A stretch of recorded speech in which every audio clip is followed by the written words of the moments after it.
Hey, what is up, guys? And welcome back to another Magic Gathering online challenge. We're on the play for game one against Mocha BZ. And looks like as of the 24th, actually earlier today, they were on Goryo's Vengeance. Let's take a look at the list. Seems pretty standard. All things specific. Alright.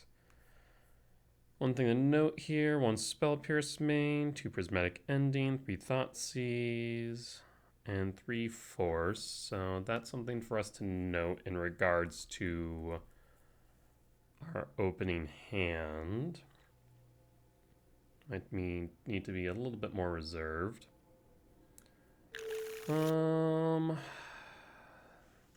So, I mean, this is what? A turn 2 Null Drifter into a turn 3 Mycospawn, a turn 4 kicked Mycospawn, following by maybe a World Breaker. It's not great.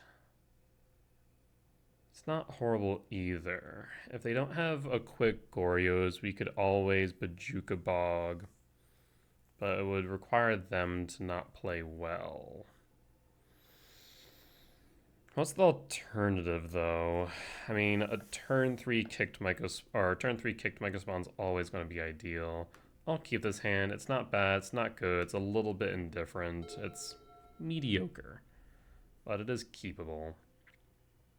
So I think we go pool tapped and then Null Drifter on 2.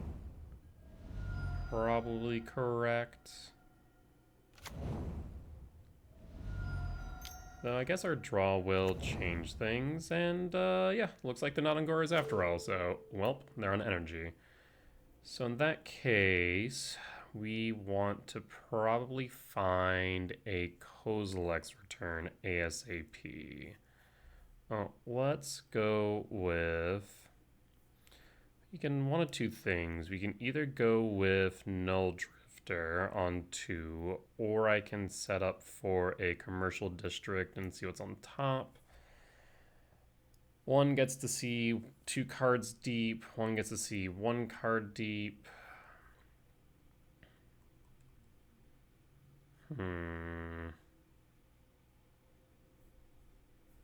Let's go Wooded Foothills and pass.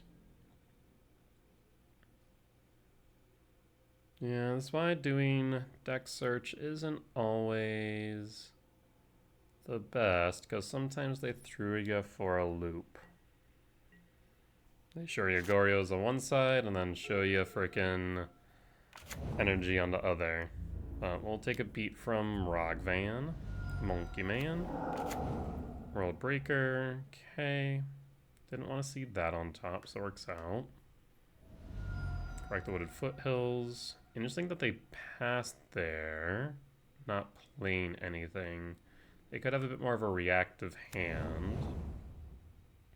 Commercial district. You don't want the Verdant Catacomb, so into the graveyard it goes.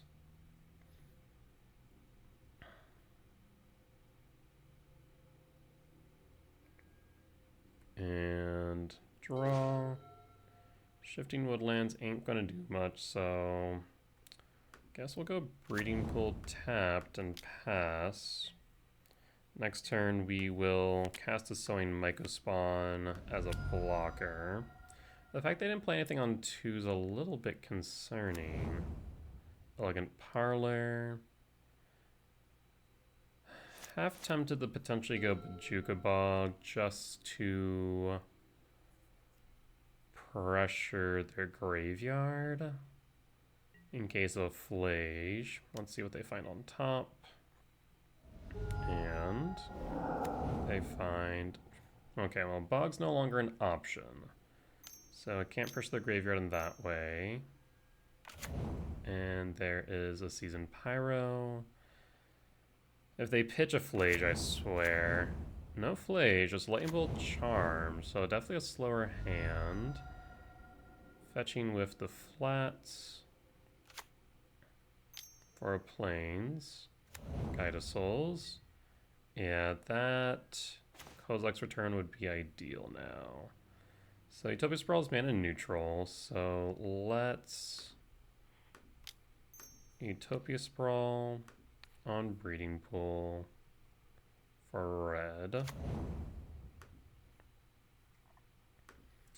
Uggin's Labyrinth, Imprint Breaker.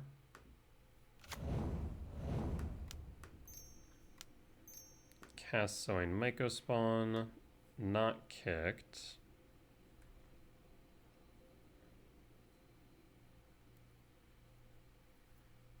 And I will grab an Eldrazi Temple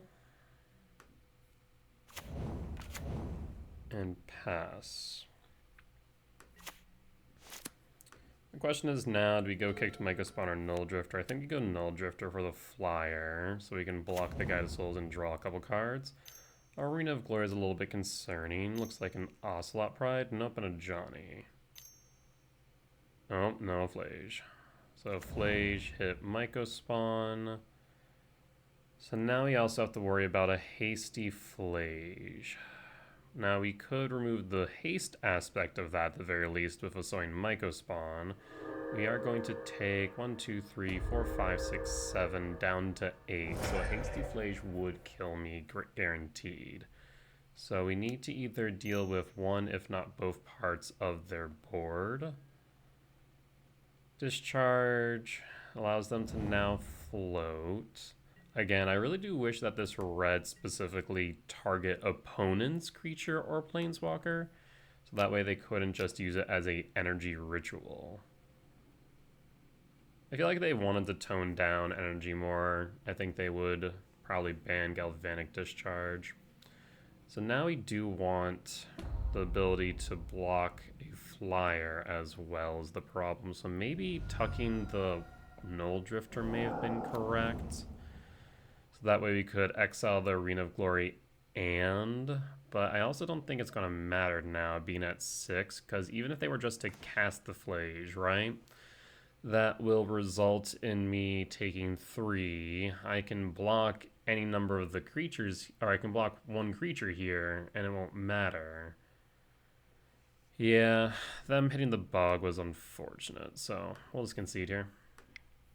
I did not have an out, unfortunately. Alright, so Boros Energy, lost for game 1. Oh, I forgot to mention, we did make some changes to the list. We added into Ancient Stirring, we cut 1 Karn, and we cut 1 Kozilek's Return. We cut Dismember entirely and added 2 returns to the side.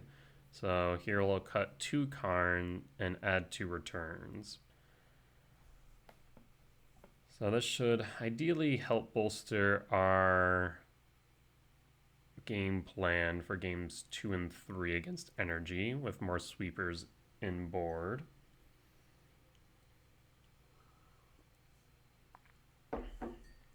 The lack of Dismember does mean we can't effectively take out Ragavan or Guide of Souls on turn 1, but I think being able to just go Kozilek's Return turn 2, turn 3 is better. On the play for game 2, we need to mulligan this hand. We can keep this hand, so we can go Utopia Sprawl on 1. I think we dumped the Emrakul, though at the same time we do have Rumble, so it does make me think we might be able to keep it. So I'll dump the Cavernous Souls, reveal the Devourer, trigger, and so Sowing Mycospawn is a thought here. Otherwise, Uggin's Lab is also a thought. I guess the real question is, we go Utopia Sprawl, Forest, Malevolent Rumble. We need to find a Soul Land. It's more likely for us to find Soul Lands than it is to find a Mycospawn, so we'll grab the Mycospawn. So Forest for red, and pass, and pass.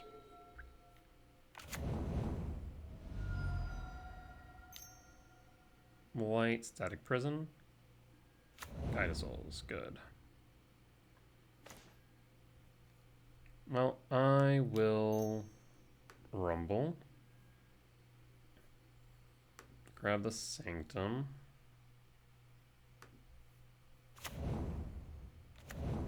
Misty Rainforest. And pass. So now what we want to see is something to clear the board. We have 2 returns, so 2 ways to clear board, 2 types in yard. Slot Pride, trigger Guide of Souls. And Static Prison targeting what? Probably do Topia Sprawl. Yes. We'll move to end step. So they could float the Guide of Souls, and they will get one energy back. Okay, they decided not to. That's actually surprising. I think they should have, because they're guaranteed 1 energy back from Ocelot Pride triggering on end step.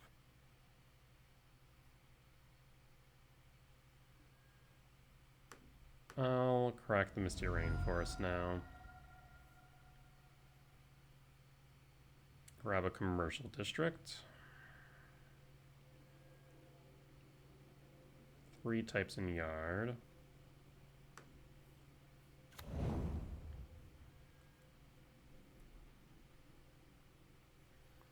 Of course, there's the Null Drifter, so it'd be 1 turn delayed. So I will top the Null Drifter.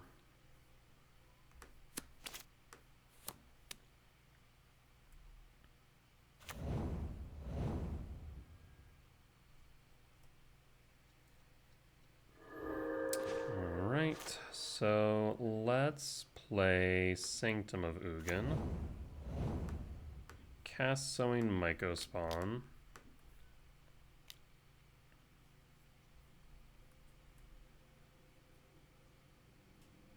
Right now, Charmaw's discounted by 1, so they won't be able to play Charmaw. So I think we just play Breeding Pool tapped.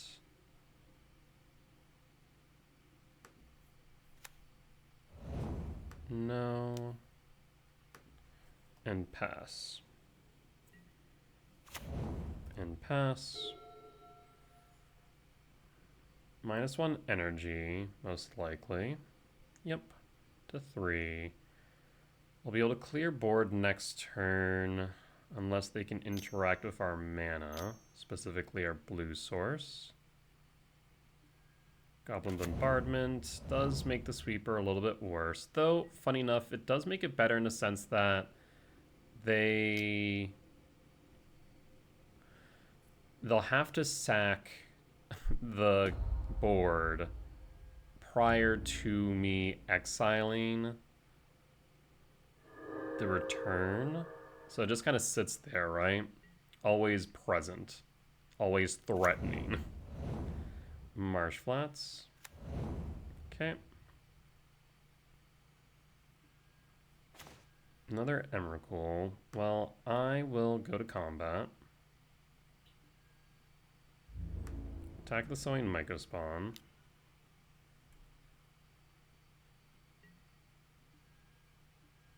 Go to blockers. To damage. Second main. I will evoke.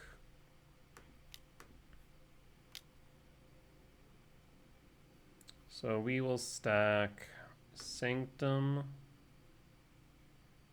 return, Null Drifter. Null Drifter will draw me 2. And then return. Do you sacrifice your board to the Goblin Bombardment?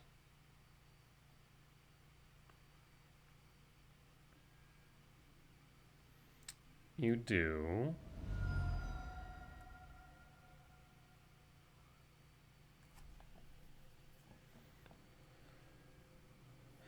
Let me just yield Bombardment.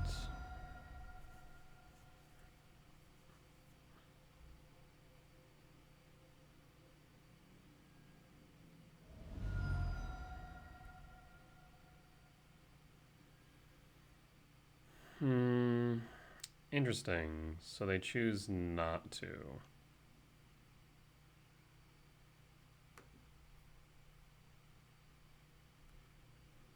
I wonder if they misclicked.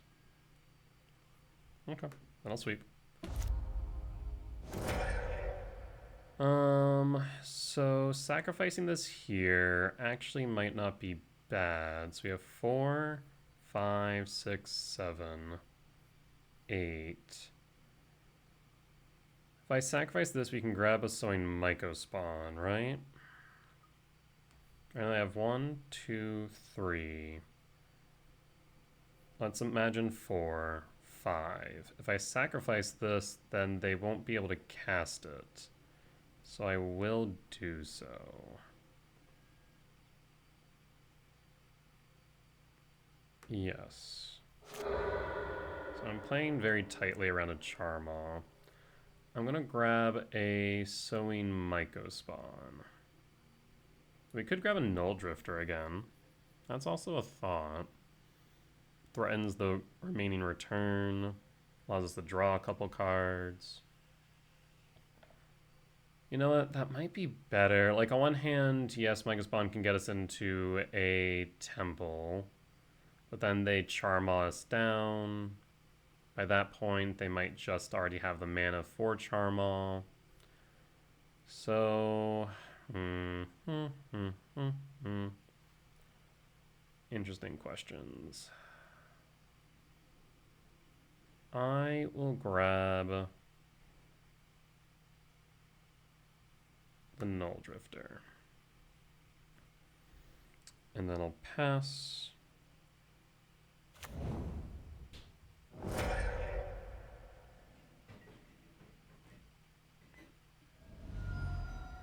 I'll fetch the Marsh Flats. Elegant Parlor.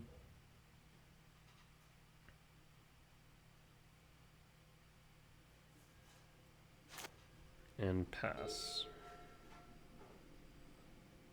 Let's see if they give back that Utopia Sprawl. If not this turn, they will next. Pride. Okay. Arena of Glory. They do have 4. A Johnny. Well, shoot.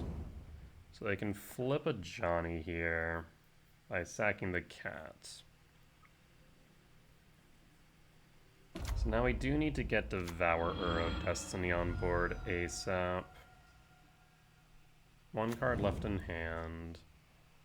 I'll end up taking 2 here, down to 9. And I think they get City's Blessing. 4, 5, 6, 7, 8, 9, 10. Yes, they do.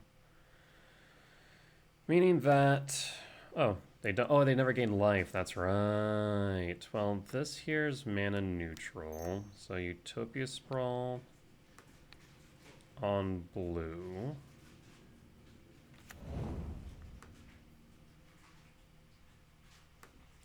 Let's evoke the Null Drifter.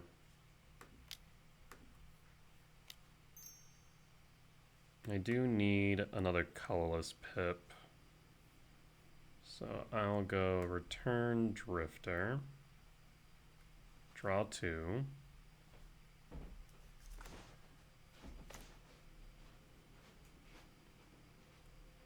And do you sack your creatures?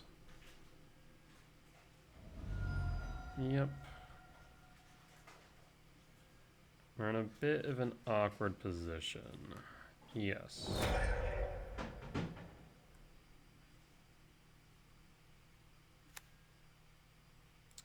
Three card types in Yard now. We'll play the Cavernous Souls. Name Eldrazi. And pass. I mean, there's a lot that kills us now, I fear.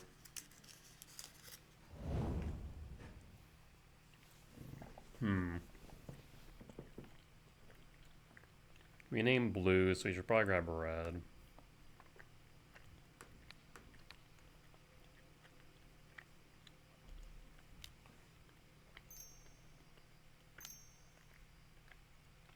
Did it have the Charma? Was it right?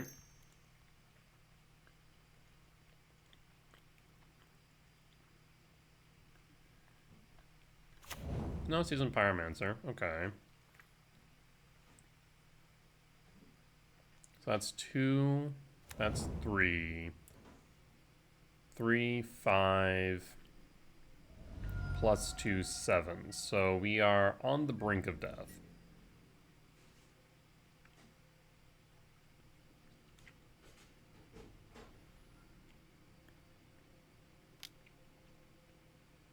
Down to 4. We're at a theoretical 2.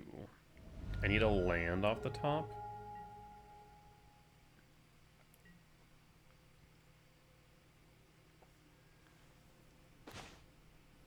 That's a land, but that's painful.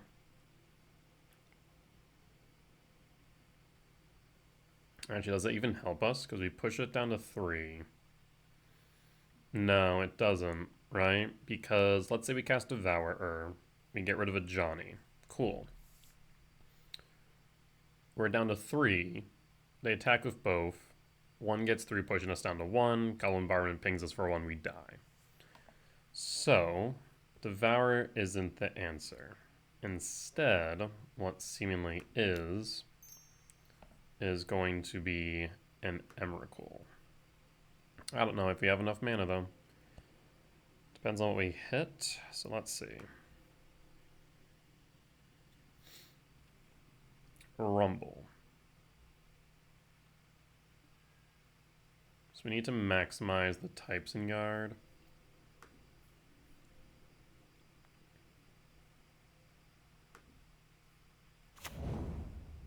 But unfortunately, I don't think it's going to matter. 4, 5, 6, 7, 8, 9, 10, 11. We're too short on the Emrakul. Huh. Welp. We kept their board nice and clean, but unfortunately that Johnny, I think, is what killed me. I'm going to imagine they didn't have that in hand. They probably drew into it. I still think grabbing the Null Drifter was correct. Yeah, so 4, 5, 6, 7. Well, okay. Do we actually survive this? They go Devourer.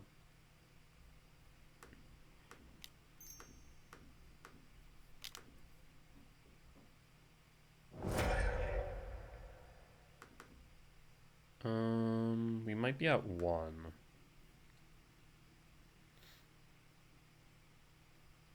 So, actually, this might be fine.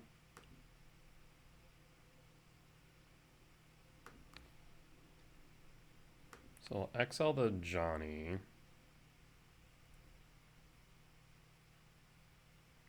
Because we rumbled over the Kozilek's return, we might be fine. So, 2, 3... 2, 2.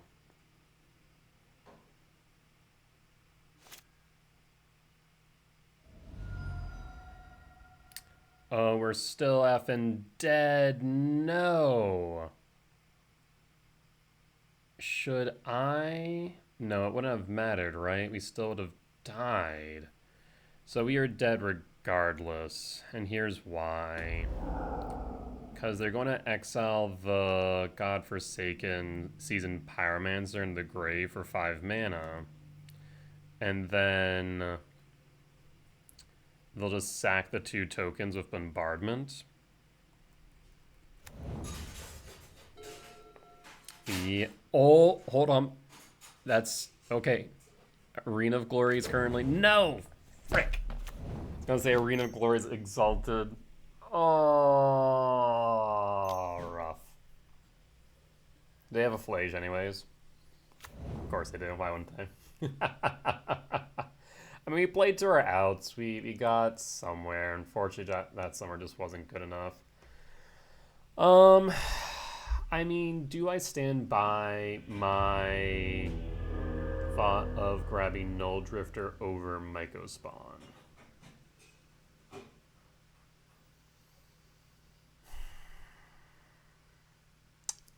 In retrospect, should I grab the Mycospawn? Yes, because they clearly didn't have the Charmaw.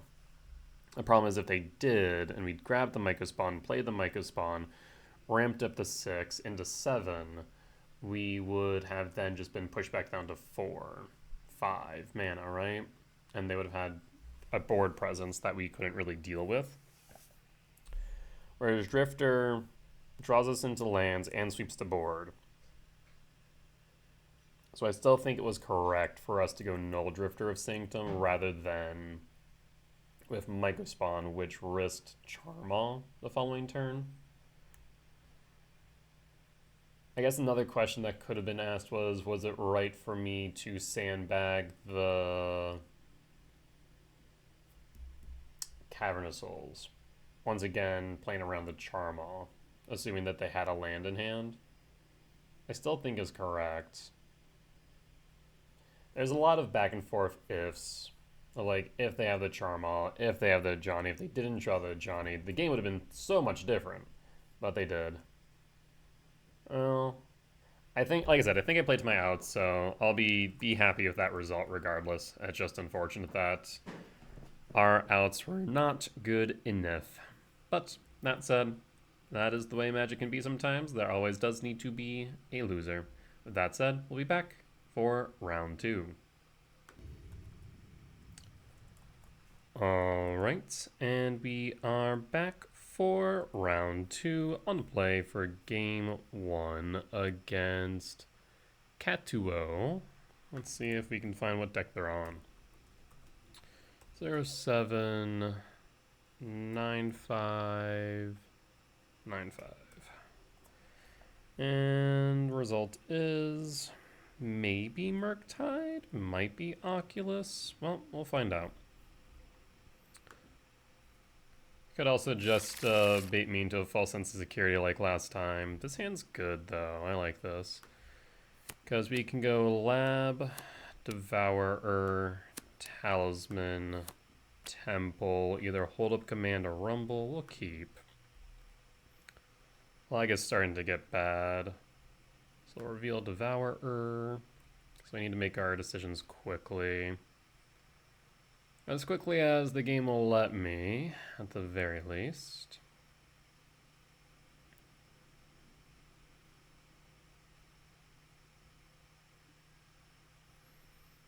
Karn the Great Creator's tempting. A second Rumble also might not be bad. We'll grab Karn. Ugin Lab. Imprint. Talisman. Pass. And pass. And if we X3 this command, then we're guaranteed to cast the World Breaker, right? Hedge Maze. Okay, so this is not what I'm thinking. Oh, it might be the Neoform deck. So they would need a force to deal with Karn, right? I'm going to Malevolent Rumble. Actually, maybe not. If they have they would need 2 forces. I'm going to say no. We're going to hold up this command because I fear for a Unearth. But I think this is that Sultai Oculus. Crack with the Pluto Delta. Yep. They need a Spell Pierce specifically to deal with this command. But they do have the Unearth. There's Philagi. So this is the Neoform version.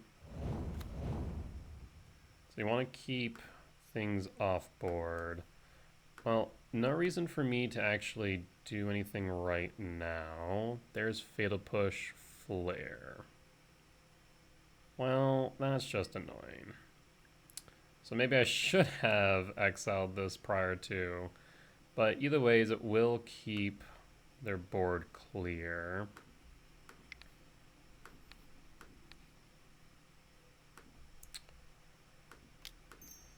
Annoying though.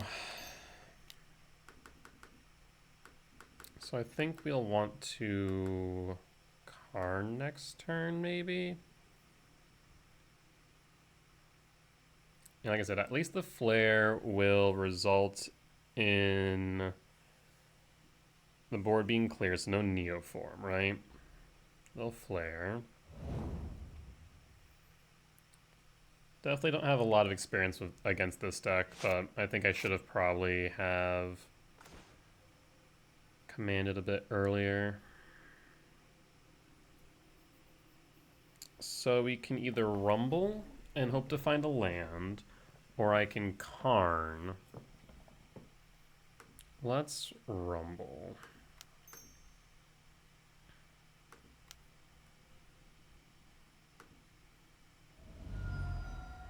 Does rumble resolve?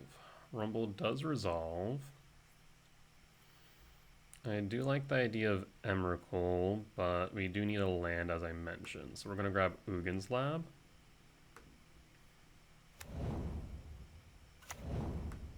Play Uggin's Lab. Imprint the Breaker. Cast Karn the Great Creator.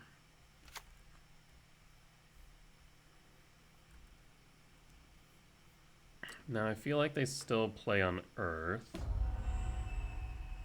So I will minus Karn. And fetch for Tormod's Crypt. Cast Tormod's Crypt. And pass.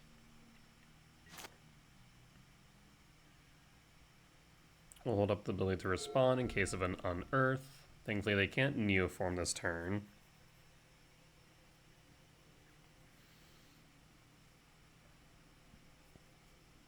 And I do think that this deck will be pretty weak to Bridge, especially with that Springs now being there.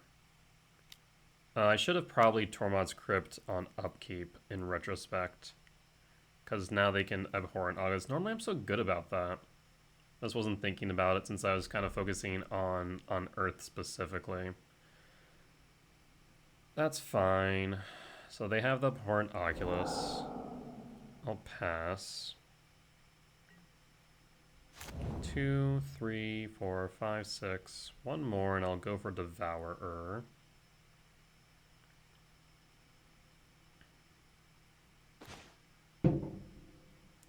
Why did I just hear what sounded like a firework? What? Alright, well, I'm going to attempt to resolve Rumble. So yeah, 2, 4, 6, 7. Actually, wait.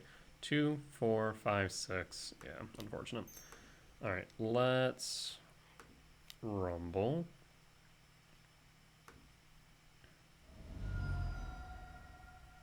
Does Rumble resolve? Rumble resolves. And 1, 2, 3, 4, 5, 6. You can go Ugin Lab. So 1, 2, 3, 4, 5. Ugin's Lab. Done. Ugin's Lab. Imprint Null Drifter. So we'll have 3, 5, 7. Return Devourer.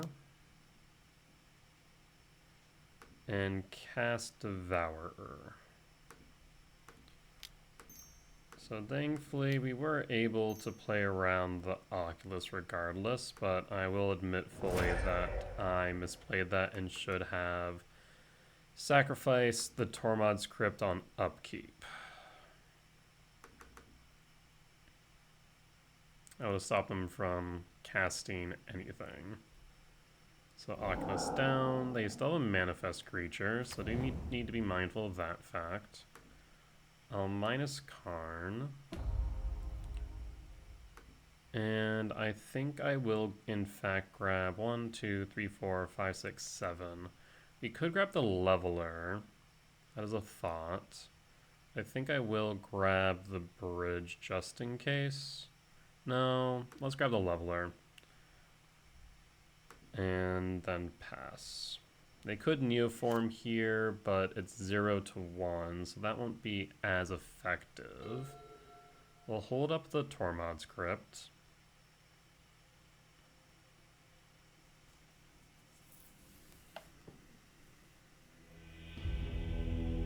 And we got there. Alright, so this is Sultai Oculus. Win for game 1. Thankfully, we are able to win even after our misplay. And as far as this is concerned, we'll bring in the returns, bring in the leveler, cut the Emrakul, and run it back.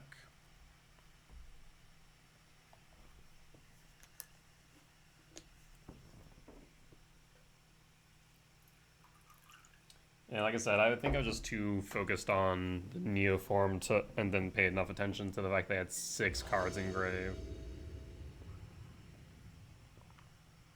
On the draw for game 2.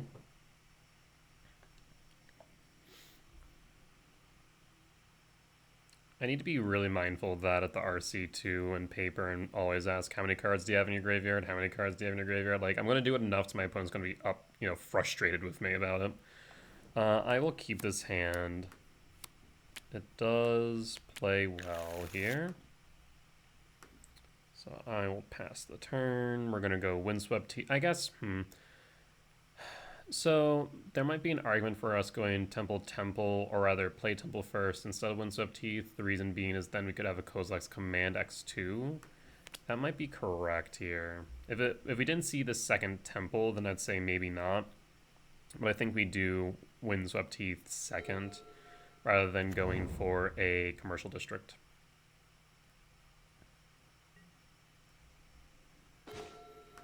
Play the Temple, pass, and pass.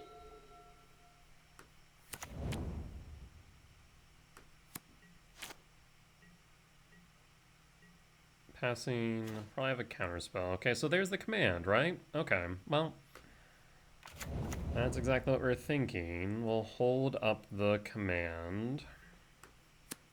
And if this does resolve, then we do get a World Breaker next turn. Burning Catacombs. A Swamp.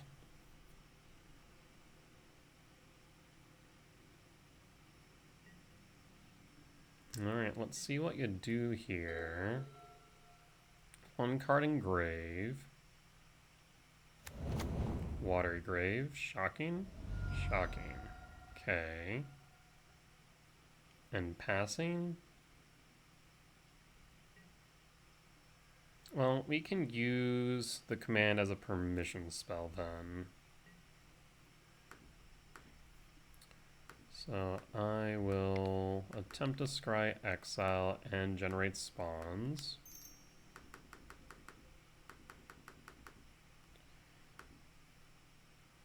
Does this resolve?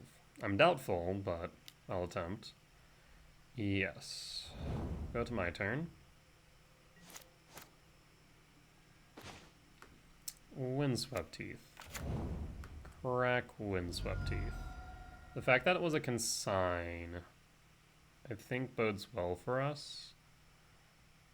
Forest. Malevolent Rumble. Does this resolve? Would need a Spell Snare? No Spell Snare. So we could Mycospawn next turn. So there's a few things we can look at here. We can Mycospawn next turn, or we can World Breaker next turn. I think we do prioritize World Breaker. And we'll hold up the ability to respond in the instance that they do have a Bowmaster.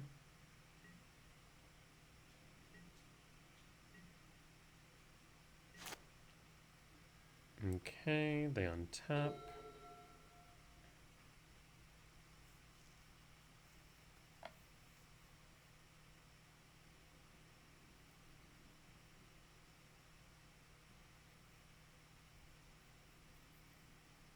Opponent's thinking. Knowing now that the returns in the yard means we can clear board pretty efficiently.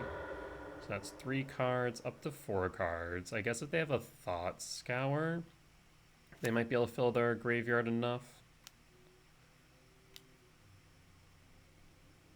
And Harbinger of the Sea. Well, that was a concern of mine.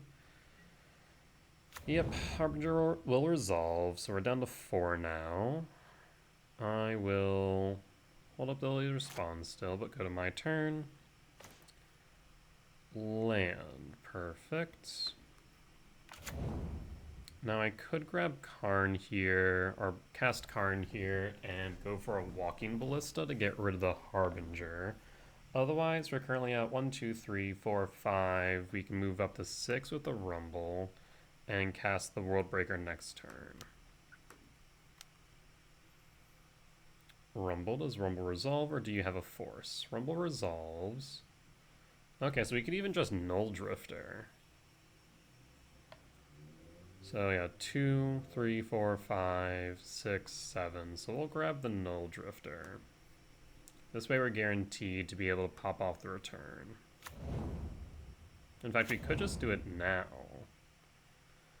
The thing is, we wouldn't really be able to do anything with it. Only downside, we could pop it off, we could draw 2. Yeah, it's probably best just to hold it. The alternative is that we could play Karn. It's a thought. I think we just pass.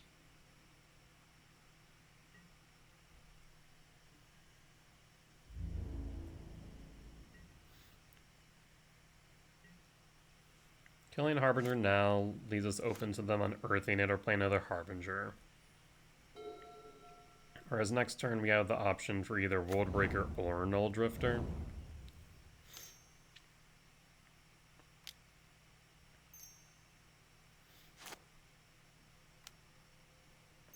One, two, three, four, 5. There's an Archaeologist.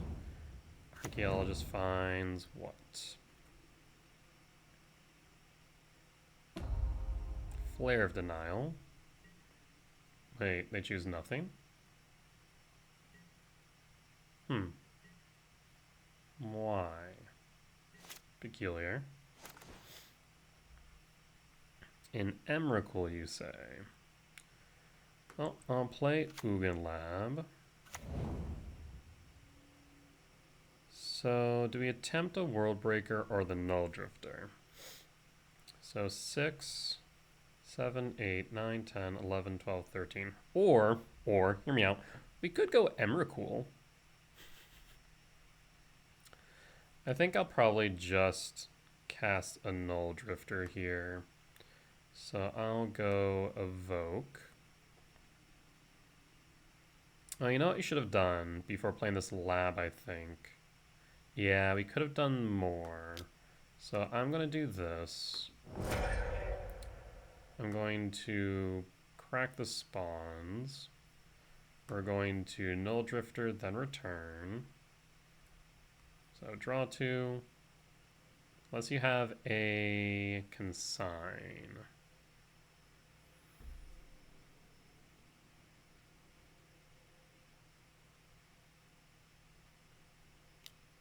You do have the Consign after all. So Consign will stop the triggers. Yeah, I guess I was playing around the thought that they didn't. And I probably should have played around the fact that they did and just used 3 and left that up for a World Breaker next turn. Let's use 1 card in hand. So I'll have 6, 7, 8, 9, 10, 11. We could push it to 12. I think we'll play Karn instead. And I think Karn will push to the 12 anyways. Grab Tormod's Crypt.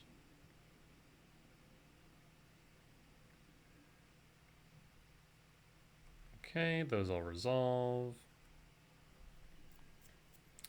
Yeah, a bit of a misplay on my part. I shouldn't have assumed that they would have been able to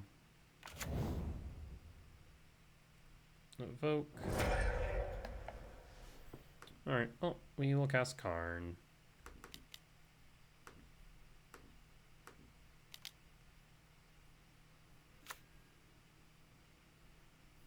Minus Karn.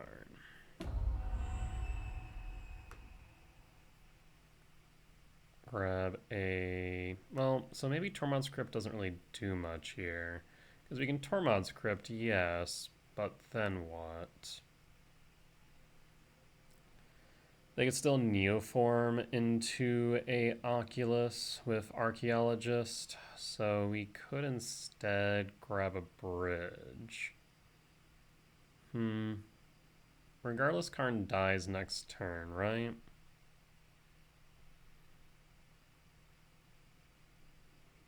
Okay, we'll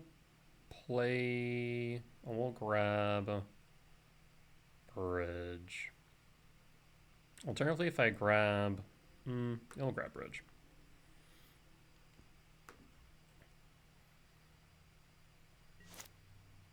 So let's see here. Next turn, we can reduce our hand size from 6 to 5 to 4. Another land, an archaeologist. There's an unearth, but nothing really to hit with it, so they could instead sink into stupor and hold that for bridge. They grab the sink, so one card in hand, sink. Plays a Misty Rainforest, so all they have is the sink. Okay, that's actually good to know. Because 7, 8, 9, 10, 11, 12, a land. Nope, no land. Instead, I mean, I guess we can do this. Talisman of Curiosity.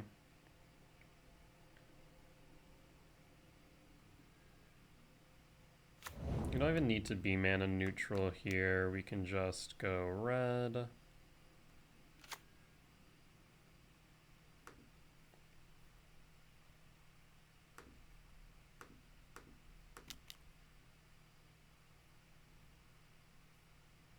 Bridge.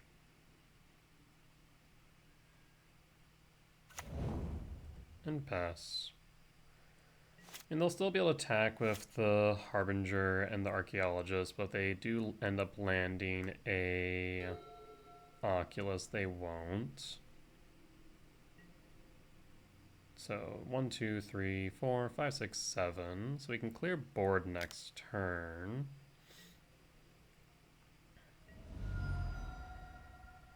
So they have a sink in the stupor, and then one unknown.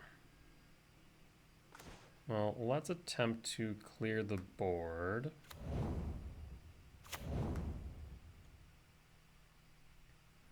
One, 2, 3, 4, 5, 6, 7. Well, let me change that up a bit. I want to untap the Wooded Foothills. Alright, try that again. 1, 2, 3, 4, 5, 6, 7.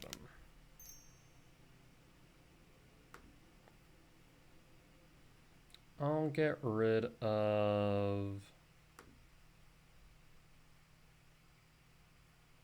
their Pottery Grave? Probably the Misty Rainforest. Okay, I'm just gonna scoop. Alright. Yeah, I've never really thought Sultai Oculus was a great variation of the Oculus decks, but that's me personally. I think it's a bit too fragile. I also do think these returns are very good in this matchup. As long as they don't get forced, they are very well positioned. But that being said, though we were a little bit sloppy, probably could have played a little bit better.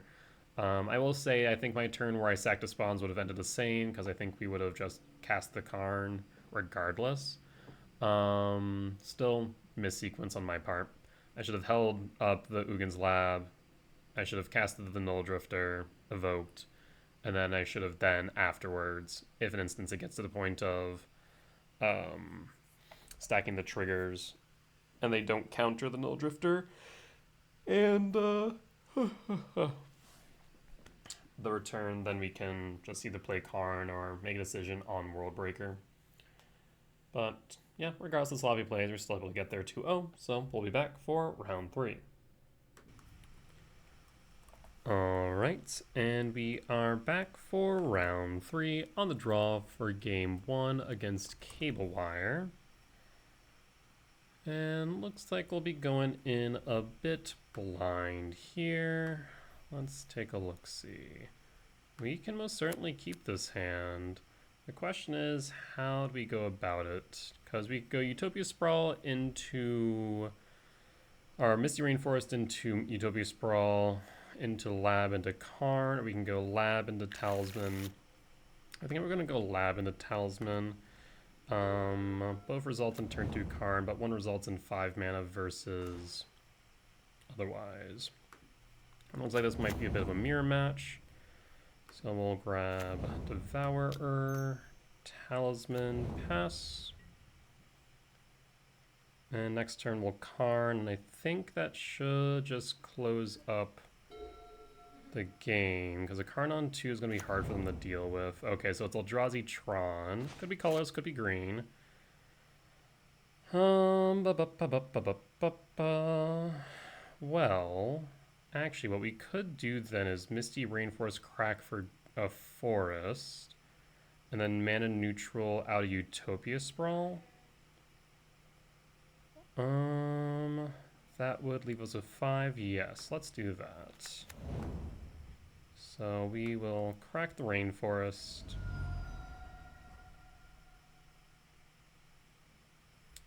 Grab a forest. Utopia Sprawl. I'm going to say for blue. Cast Karn the Great Creator. Minus Karn. And we'll go for a liquid metal coating. Pass. And I think that's the game. X1 Kozilek's command. Gets them to 4. I guess that could push them to 6 next turn, but they are missing a green source, so I don't think that's possible, right? So they can push up to 6, but they won't have the green source to get there, so they're short 1. So at most they can push the 5 and then play... Okay. I guess they could grab Karn here. Sire's 7 Death, so it looks like colorless Eldrazi Tron, though it could still be green. Could see Karn. Talisman, well that's bricked. Leaving you with 4. You could grab or play Thought Knot, but then you're going to see the World Breaker.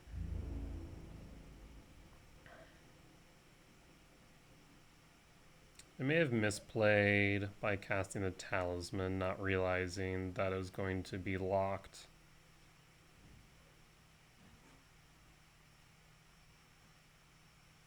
So I mean, we can do a few things here. We can either play World Breaker, or we can go Karn Liquid Metal Coating. Kind of tempted to just go World Breaker, just for the fact that we then have a threat on board. Utopia Sprawl, once again, mana neutral. So I will Utopia Sprawl here. And we'll say for red. Yeah. And then I will cast World Breaker.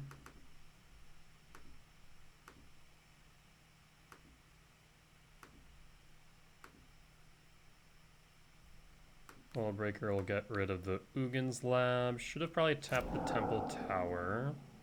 But I think, like I said, they probably have a Sowing Mycospawn in hand. Minus Karn. And this is probably green Eldrazi Tron. The reason being is if it was colorless, this would be a Mind Stone instead. Let's grab a stone brain or leveler. 2, 3, 4, 5, 6, 7, 8. We'll grab a leveler. And pass. And pass. They'll need a land for Karn. Green source for Myco Spawn. And I think this game's just over.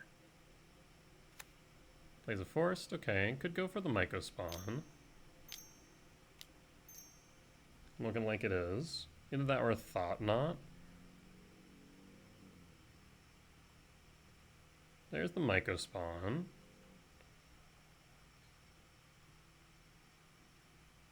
What do you grab is the question. Alright, a temple. Well, we're going to liquid metal coating that. So, question now is what I want to do here. I will rumble. We'll use the red. Actually, we can just use, we'll use the red for rumble. We'll grab a sowing Myco Spawn of our own. I will kick a sowing Myco Spawn. So that's 2, 4, 5, 6.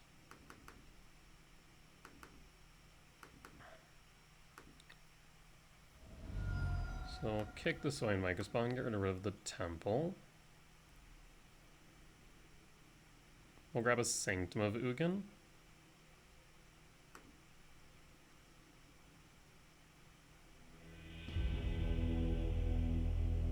And we got there. Yeah, I mean, I don't think there's much way out of that. We're going to strip a land, play the talisman, or play the liquid metal coating, strip a land.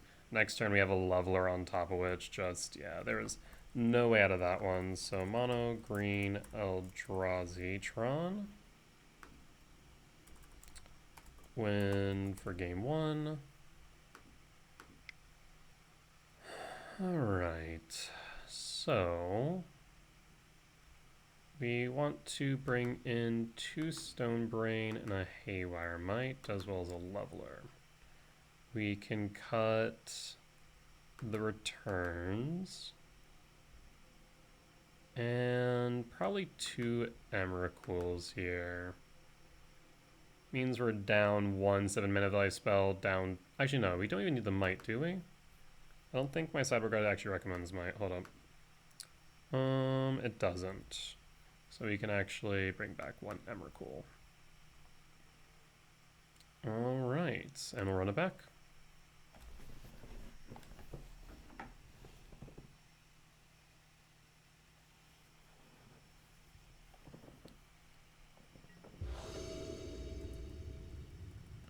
On the draw for game 2.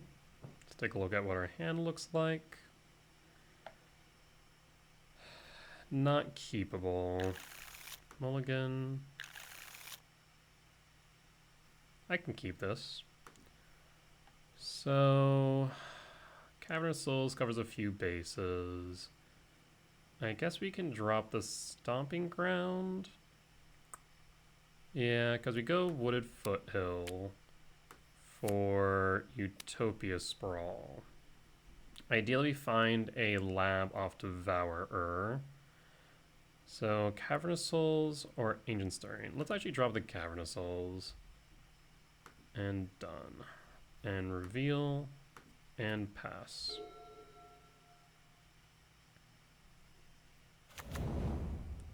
Power Plant for a map. Trigger on the stack.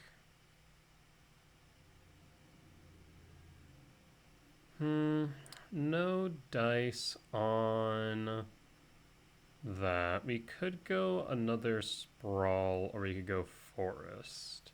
If we go Wooded Foothill Forest, Utopia Sprawl green, it would allow us to go Sprawl and Stirring. So let's actually grab the Sprawl. Otherwise we could draw 2 of Null Drifter, but we'll be able to look 5 of the Stirring. So yeah, we'll go.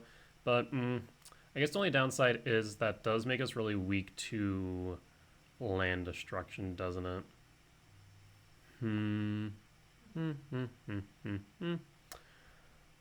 Interesting thought. So 1, 2, 3.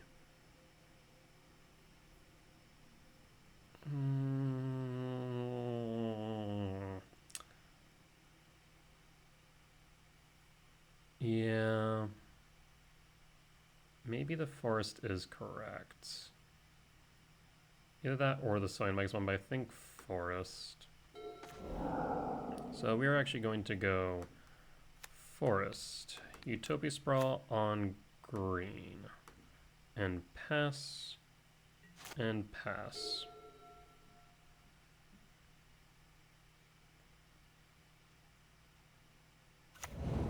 There's mine, so they do have Tron on 3. Interesting choice, I'm not gonna lie.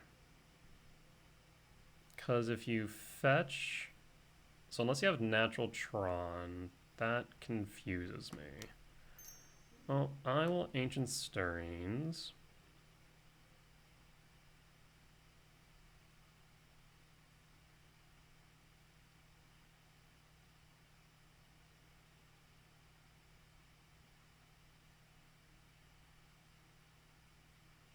Opponent's thinking. Not sure about what, unless they have consigned to memory. If they stick what to like green, blue. Stonebrain's a thought, but I think we grab the lab. Put commercial district down to bottom. Done. Any order. We're going to shuffle up on their end step anyways. Playing the lab now does nothing, so I'll play the Wooded Foothills and then pass. And then on end step, we'll crack for a commercial district. Okay, so they do have natural Tron. Do you have the sowing Myco spawn? Yes. Either that or a World Breaker. Yep, kicked sowing Myco spawn, so we'll get rid of the Sprawl. That's unfortunate, but expected. So, yep, end step. So glad we didn't go deep on that Utopia Sprawl like we were thinking initially. I guess I should still hold the ability to respawn because they can still cast, what, 5 mana's worth?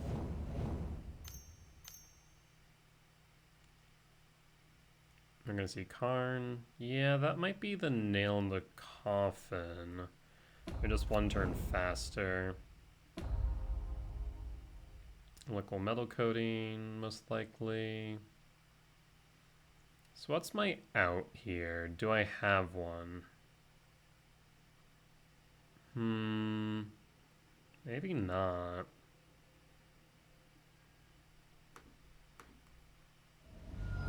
Fetch with the Wooded Foothills. Commercial district, maybe. Okay, so in retrospect, could we have grabbed Utopia Sprawl instead of the forest? Crack the Wooded Foothills for a forest, Utopia Sprawl, and then, yeah, maybe that would have been the right move. So I think Utopia Sprawl may have been the right move in retrospect. We could have gotten to where we are and been better positioned. Rumble will help, so I'll put that on top. We're going to lose another land next turn, so we can't play this Ugin's Lab. So I will shock.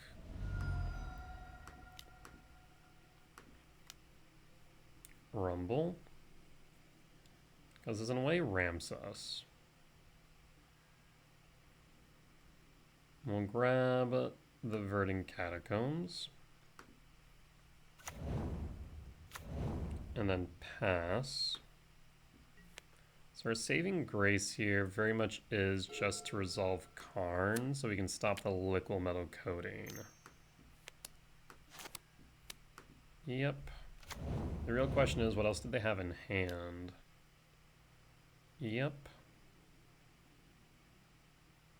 Karn plus. Yep. If they interact with the spawn in any way, shape, or form with like a Kozilek's command, then we're just SOL. 7. Leveler? That'd be highly mana efficient. Oh, that'd be not highly mana efficient. Okay, so still a bit mana inefficient. For the Sire. Yep, that resolves. And then fetch, leaving you with a total of 5 mana. Why another power? I guess to ensure that I can't turn Tron offline. Guess is the thought there. Now the main issue that we have is the fact that we can go lab. We can imprint Devourer. We can cast Karn, but Karn's going to die as a result. So the liquid metal coating regardless, right?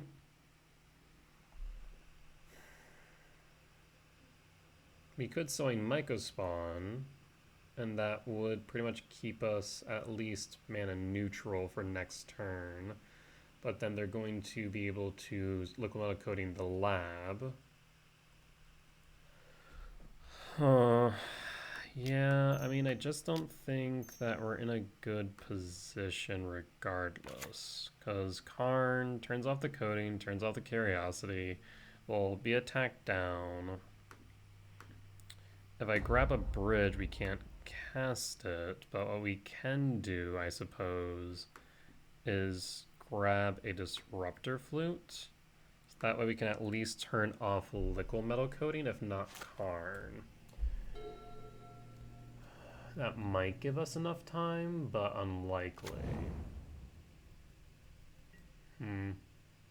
Yeah, I think we just lose here. I think they're one turn faster, unfortunately. Natty-Tron is still good nowadays.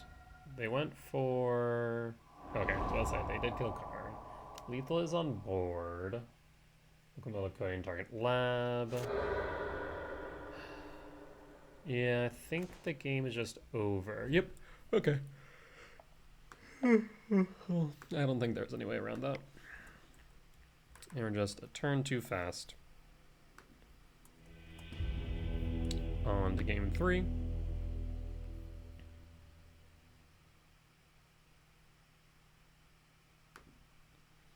I think we could have played that a bit better by grabbing the Sprawl instead of the Forest. It would have allowed us to do more faster. On the play for game 3.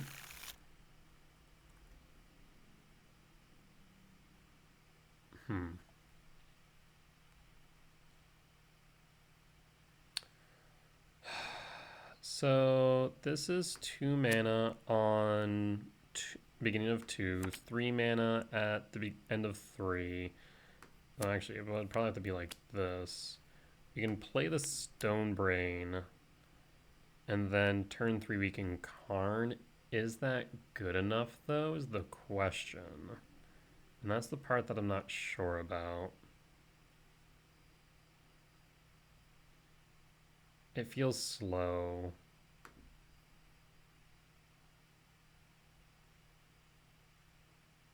Unfortunately, this isn't much better because we don't have a... Like, one more land, I think I would have kept this. Okay. Okay. We keep... So, Verdant Catacombs into Sprawl or Ugin Lab into... I mean, that's 4 on 2 regardless. We can dump the Sprawl, dump the Rumble. We'll see fewer cards deep with the command, but we can interact with their board state a bit more. So we'll keep this. We'll reveal Devourer.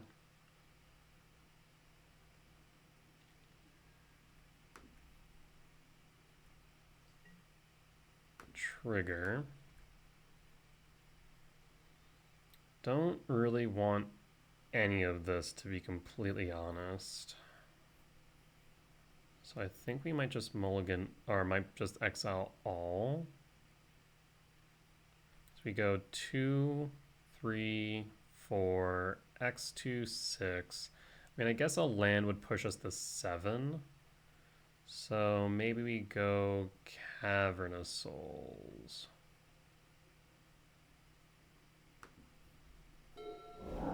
So Lab, Devourer, Talisman, pass. Pass. Tower, map. So potentially Tron on 3. Cavern of Souls, yes. Name Eldrazi. And pass.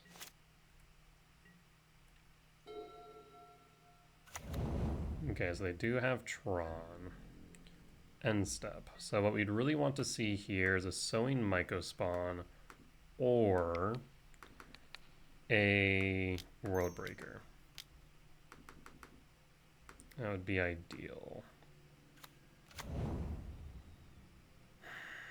Rumble might still get us there, so bottom, top, draw,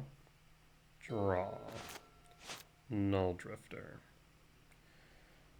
So I will, let's see, we have 2, 3, 4, 6, 7, -1, 6. We could also just put a threat on board in the way of Null Drifter.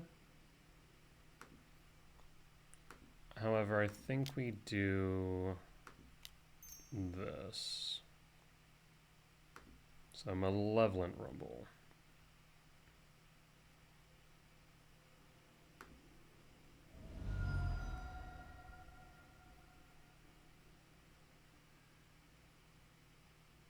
There's the Sowing Mycospawn. So this will be 1, 2, 3. Did I do my math right? 1, 2, 3, 4, 5, 6. Yes. So Sowing Mycospawn.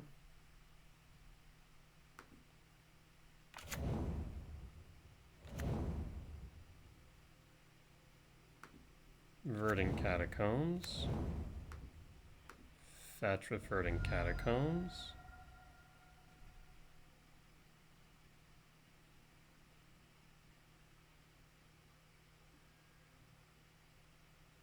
And we'll exile the power plant, grab the forest, and kick the Mycospawn.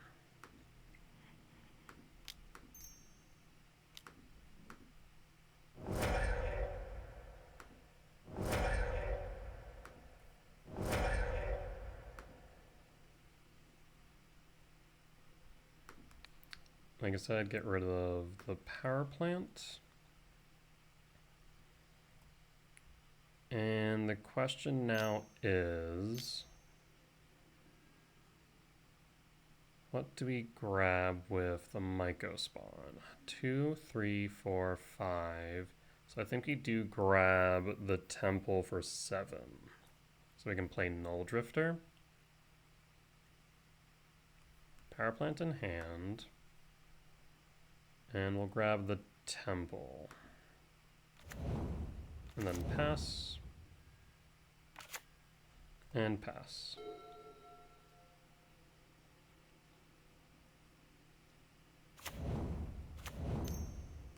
There's the power plant, another map.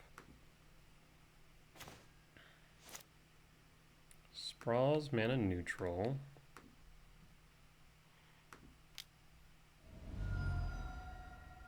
And I'll generate, I guess, extra green? Maybe blue, just in case they get rid of the Cavernous Souls. I will cast the Null Drifter. Out of an excess of caution, I will ensure it's uncounterable.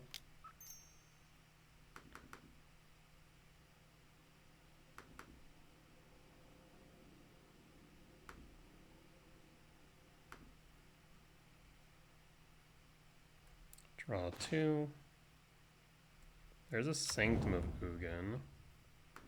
Play Sanctum. Go to combat. And next turn, we will have Null Drifter of Annihilator 1 on board, so even a Karn here isn't going to do much. I think we've done too much for them to really find a way back.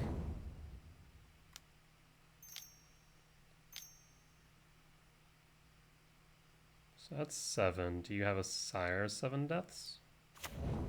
There's a Sire. It does have Reach. World Breaker.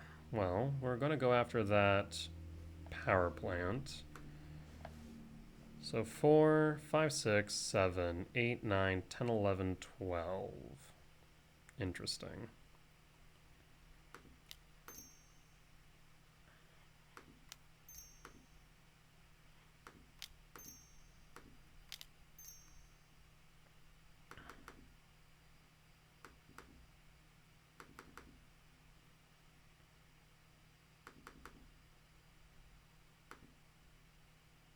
Oh, did I go one too deep?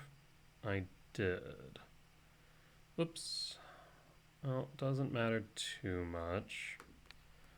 I'll get rid of that power plant.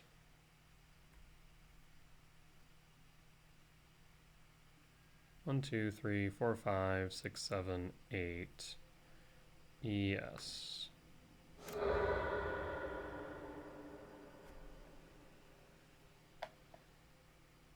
I'm going to go with 1, 2, 3, 4, 5, 6, 7. See, I'm debating going with Emrakul. Or if we just go for another Sowing Myco spawn. 1, 2, 3, 4, 5, 6, 7. Myco spawn at least would ramp us a bit as well. We could go with a commercial district. And we'll go with Myco spawn. Between that and the Null Drift, we should be fine. Okay. No attacks because you have reach. And pass.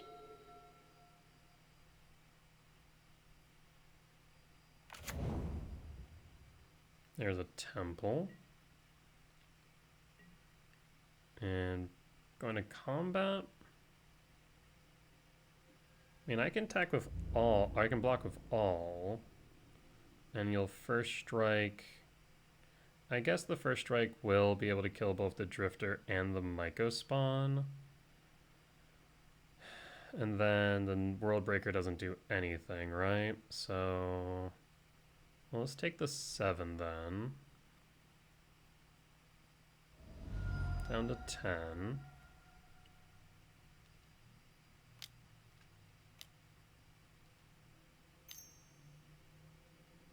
Looks like a Thought-Knot Seer. Imagine you take the Myco spawn.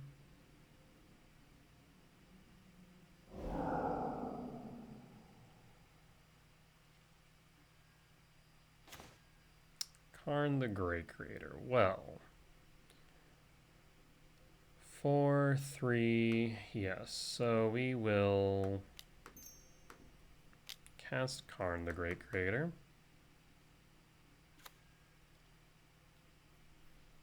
I will minus Karn the Great Creator.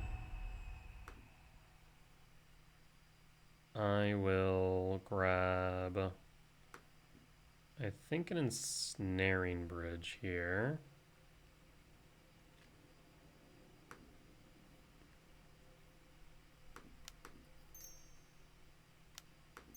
Cast Bridge.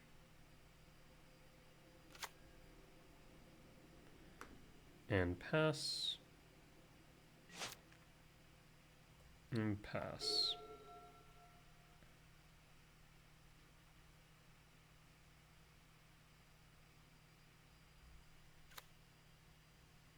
Forest can kick a Myco spawn, right? No, actually the short one. They could Besage you. 2, 3, 4, 5.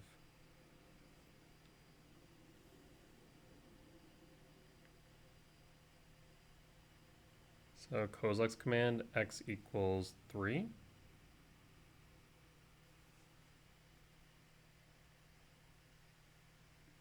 Yep, scry draw. Make some spawns.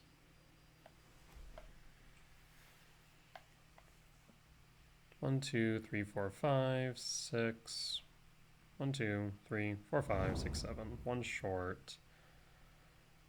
Let's see what we draw. Devourer. Well, I'm going to cast the Null Drifter.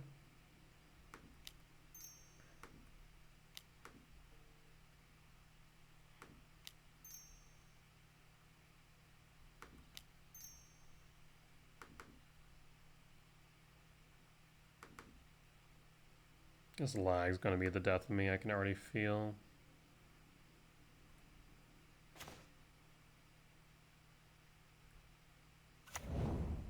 We'll play the Eldrazi Temple.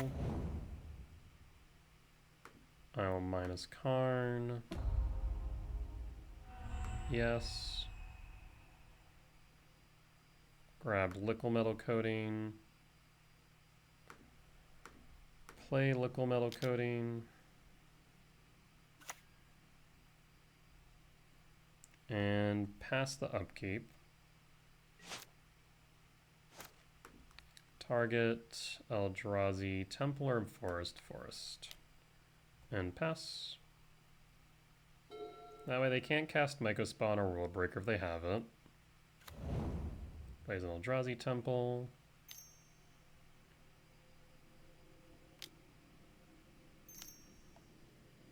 Could have Karn. There's Karn.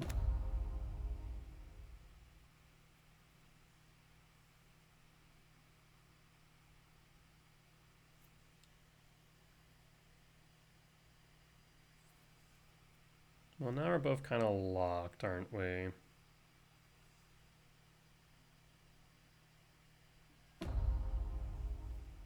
Activates Karn.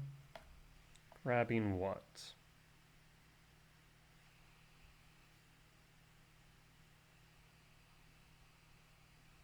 Could grab Disruptor Flute, naming Karn, so I can't do as much there. Chooses Leveler. Interesting. 1, 2, 3, 4, 5, 6, 7, 8. They do have enough for Leveler.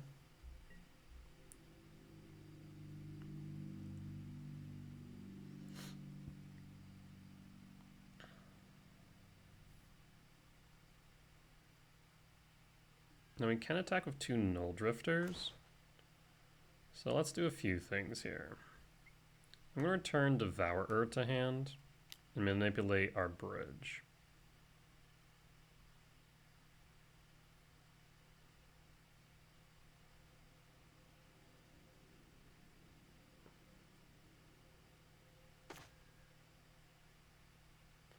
I'm going to go to combat. We're going to send both Null Drifters at Karn.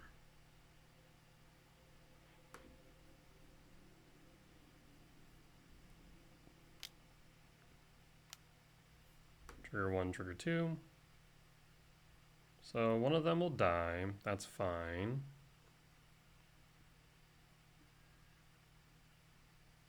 One sacrifices map. Sacrifices spawn. Yep. Blocks a Null Drifter with the Sire. Yep.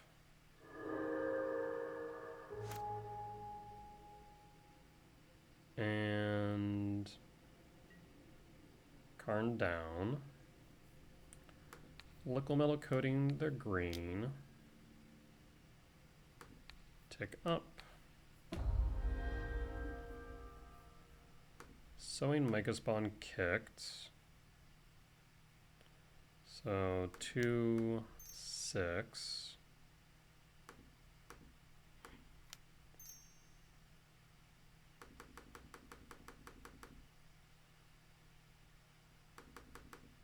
I swear, trying to cast something with enough mana is just such a pain right now.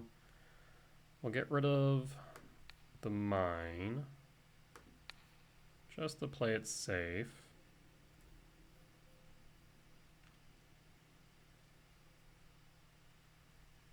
And I'm going to go with a Shifting Woodland.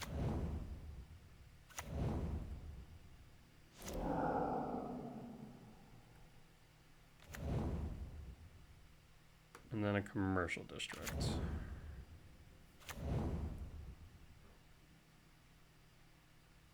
Ancient Stirrings, top, and pass. I need to get rid of that Cyrus 7 deaths, but that's about it right now.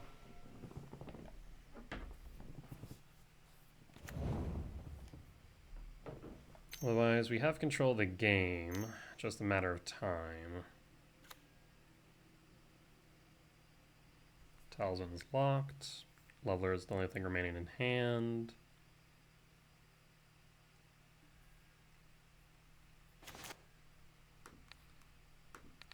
Local metal coating, target temple. Karn. Stirrings.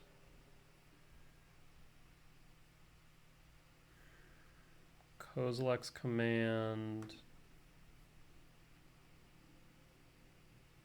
Done. Any order. 2, 3, 4, 5, 6, 7. Alright, well, in that case, we will pass.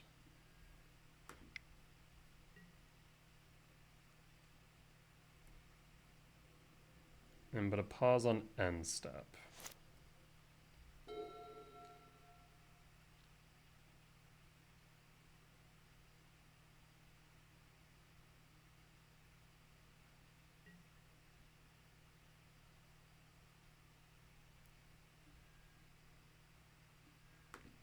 We're going to Kozilek's command, scry draw exile.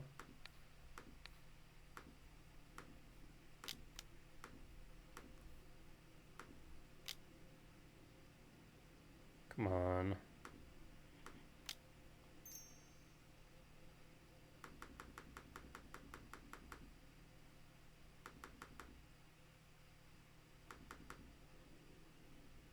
Done. Yes.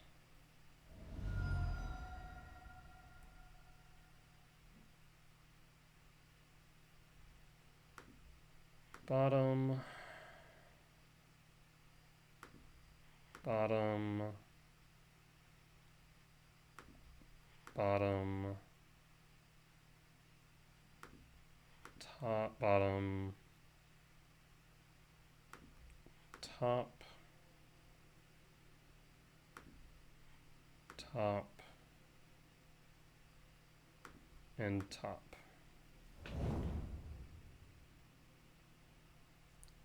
Pass.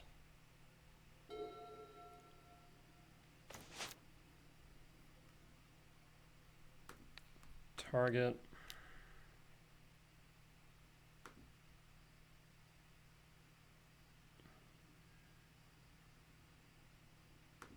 Tick up.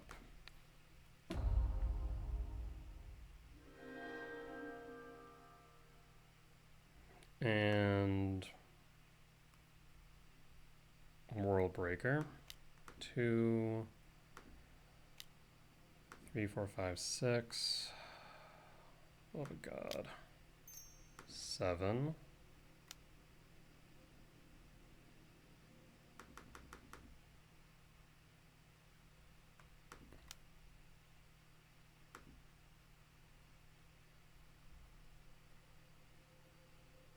Target bridge.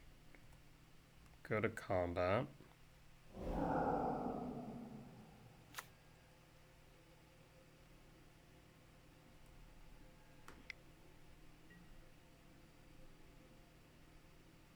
Attack, attack. For the love of God, could this be any slower?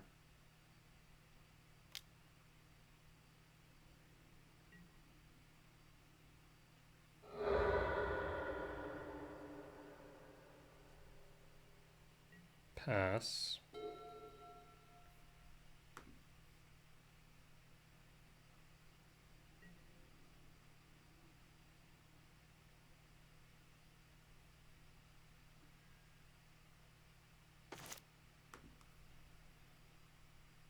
Cast Emrakul. 1, 2, 3, 4, 5, 6, 7, 8.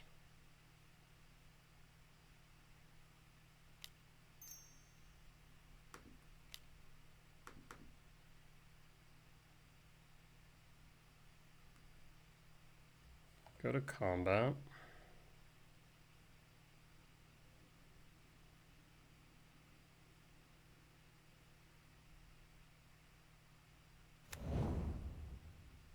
I'm gonna lose the fucking lag. I'm gonna be so annoyed. 2, 3. Okay.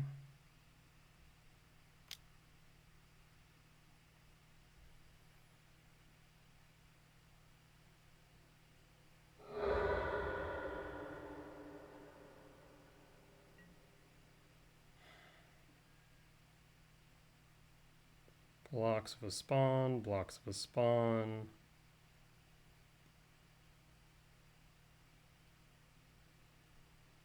I'm not even going to take control of their turn. Pass. And pass. And pass.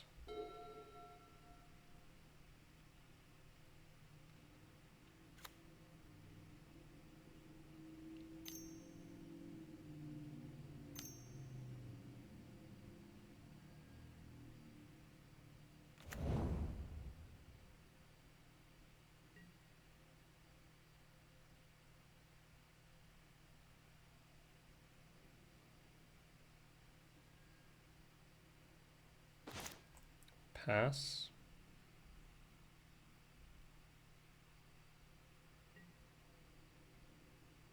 Come on, please go to combat for the love of God.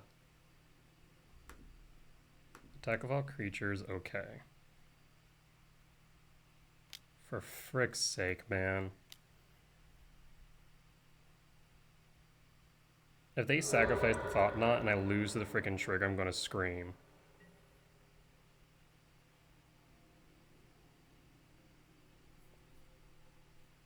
Please concede. You are...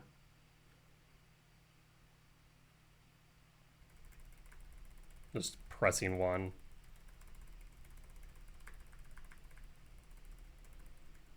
Thank God almighty. Oh. I guess that's right. It would have been after damage was dealt. Oh, that was frightening for all the wrong reasons. Like, we had the game, but this lag is abhorrent. I mean, like, I can't complain too much. Like, clearly, play to your outs. But god dang, that was something. I mean, I can't say much. I say all the time, time's a resource. Make your opponent use it. And they made us use it, but like the lag is pretty bad right now. I would extend a bit of grace, especially that last play. That I have to admit that was very purposeful, and to be fair, I've done something similar, so I can't say too much. But god dang, I've been frustrated to lose the time. I don't think at that point I'd be even frustrated to my opponent, but I'd definitely be frustrated just about the lag and us getting to this point, because my opponent has every right to try and win whichever way they can, right? That's not cheating, right? As long as they aren't cheating, they're playing within the rules of the game, they, realistically speaking, can use any and all options available to them, including timing me out. Just the same way that you can theoretically try and go to time in a game in which you're losing in paper. Like, you know you can't win, but you know you can go to turns, and if you can get through turns, you can ID, or unintentional ID, and not lose. That's better than losing, right? So, kind of sucks that it got to that point, or I was that stressed on 3 seconds, but we got there. We got the 2-1 win, so I'll walk away happy. But this lag really does need to get addressed. It's bad. Especially with a deck with a lot of triggers, it is bad. That said, we'll be back for round 4.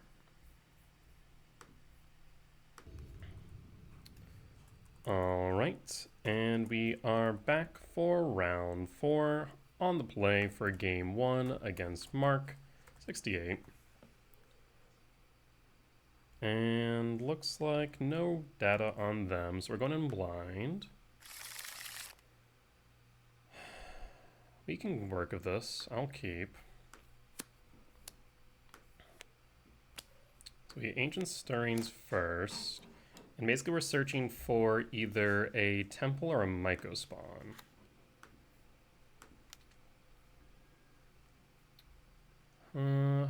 Neither are here.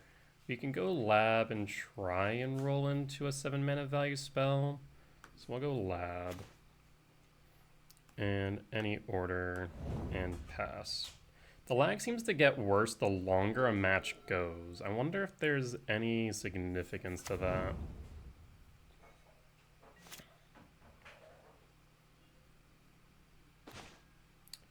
Let's go temple. And then rumble.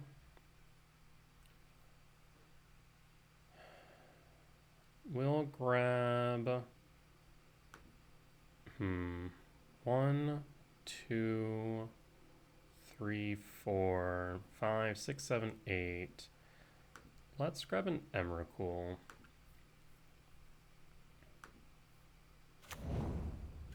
And then hold up the ability to respond if needed.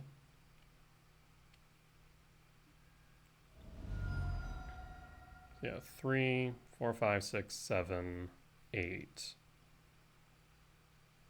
Could be Grinding Station that we're playing against. Hard to say here, Commercial District. Could also be Storm. The best thing we could draw into here is a Sowing Myco spawn.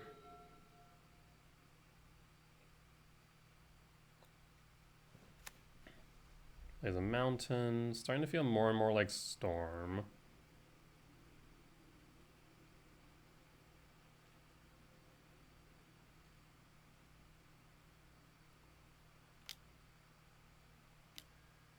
Yep, it is in fact Storm. Utopia Sprawl. Well, let us play Stomping Grounds, Shock, Utopia Sprawl on Forest, and we'll go with double green. Ancient Stirrings.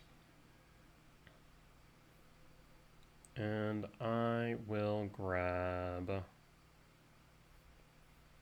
1, 2, 3. We'll grab a Kozilek's Command. There's a world where maybe that's relevant.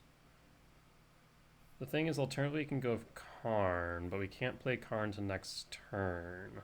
We could have access to 3 mana after Karn, which could grab Soulish Jailer. Kozilek's Command can play around maybe something in the graveyard. We'll go grab the command. Any order. And 3, 4, 5, 6, 7, 8, 9, 10, 11.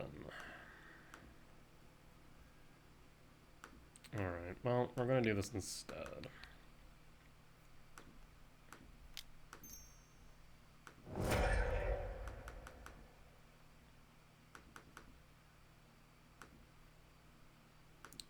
X2.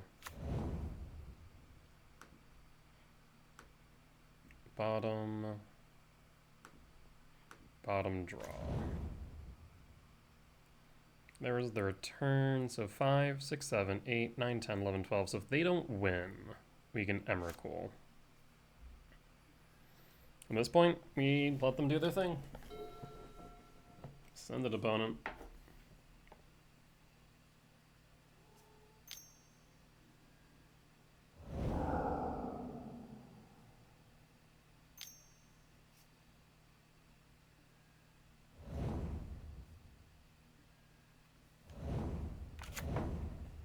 There's a Ral. I mean, I think they have it. Remind me, what's the power toughness on Ral? It's a 1/3, so these returns really don't do much.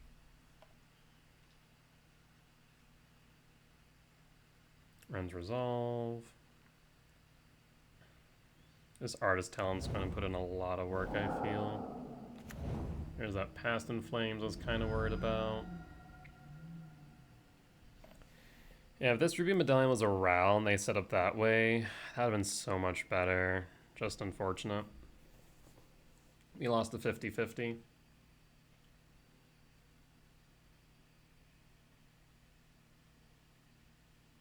Like I said, if I get the chance for another turn, we might be able to make it work. But as it stands, probably not.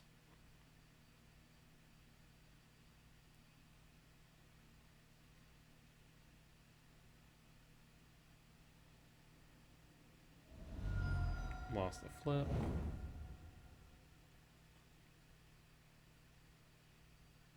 You have another. Oh no, you already cast the Past in Flames, so this is now time for the flashback. Yeah, so like you almost are guaranteed to win this. I think. Lost the flip, unless you just lose all your flips, which, I mean, if that were to happen, I would not be upset.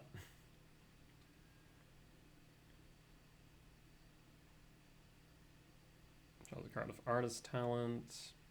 One to flip. Flips the Ral. Yep. Highness's Ral.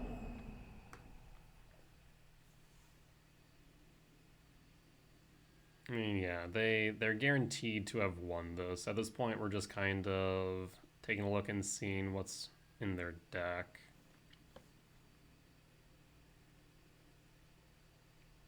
Looks like they do have gemstones, so they do have the potential to be able to get a quick win on the draw. We've been discussing bringing gemstones into this deck because play draw does seem to matter.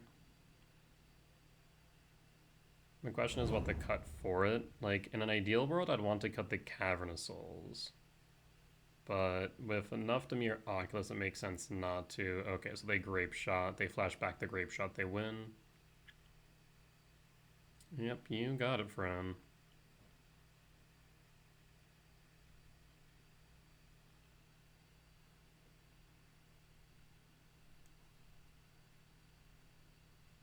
Unfortunate. I guess the question is, do I even think that a Sowing Megaspawn would have helped us? Maybe. Hard to say for certain.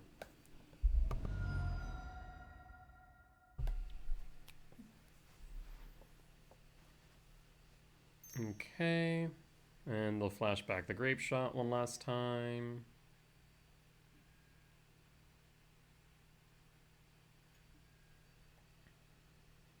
And that will be game one.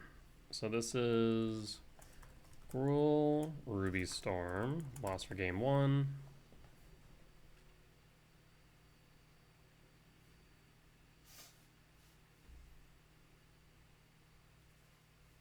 Go through all the triggers. And 2 sideboards. Alright. They'll let us cut the returns, and we want to bring in 2 Stonebrain.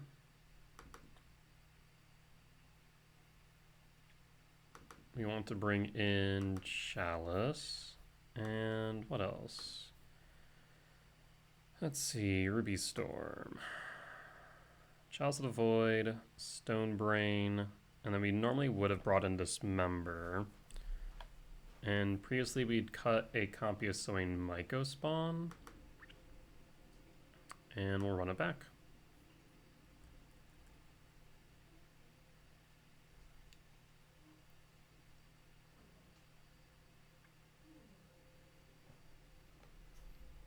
Imagine opponent brings in Nature's Claim. I'm trying to think what else. Probably another win condition. Aussie grape shots seem to be main. So probably not, actually. Maybe just the Nature's Claim? It might just be it. Maybe Shattering Spree?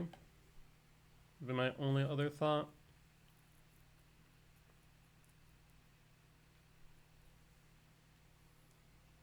Yeah.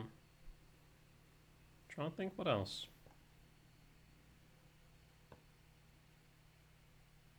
I guess Wear Tear, but they don't have white, at least from what we saw.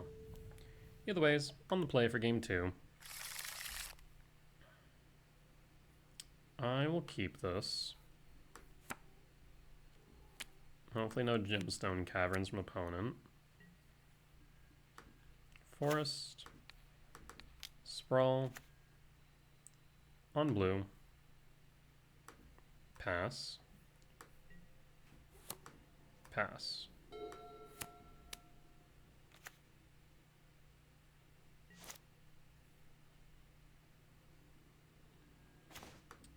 Ugin Lab. Tuck the Null Drifter. And pass. Hold up the Kozilek's command. Now we hope that when they set up, they play Ral instead of Ruby Medallion.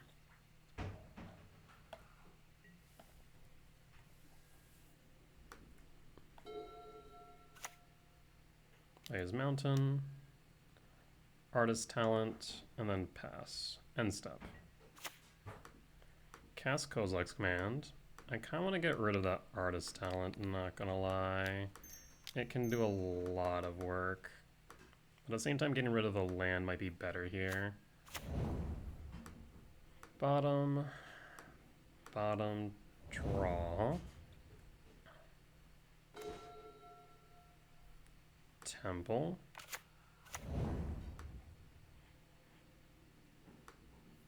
Kick the Myco spawn. We'll grab a green source with Myco spawn.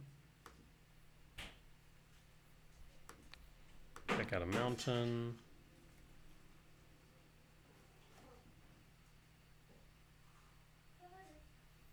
Grab a forest.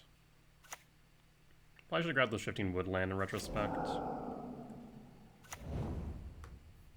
Cast a Malevolent Rumble. Well, there's a shifting woodland, but we're gonna grab a Karn. And then pass.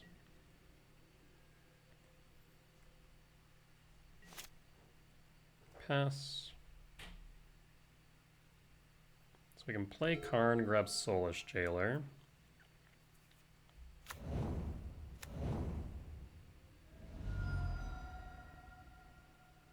Question is now, do you have the ability to go off here?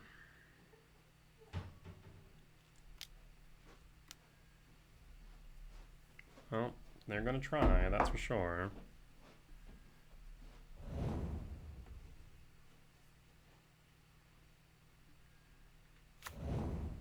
Ral.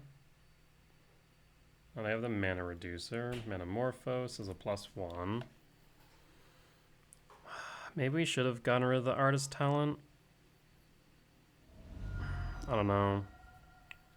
I mean, they still could have gone deep with Ral, right? Friends Resolve. The thing is, Artist Talent just filters so efficiently.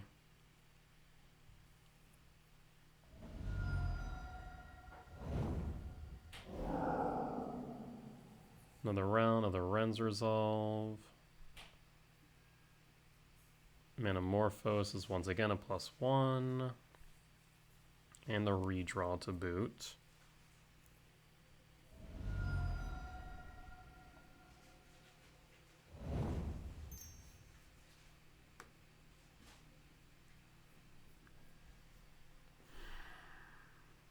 If they flip the Ral, I think we just lose. They won the flip, but they can't flip it yet. I need one more. Do they whiff? 1 mana, nothing in exile. They need something in hand. Whew, we got there. So 5, 6, 7, 8, 9, 10, 11, 12, 13. So we can... Wooded Foothills. Promised End. 8.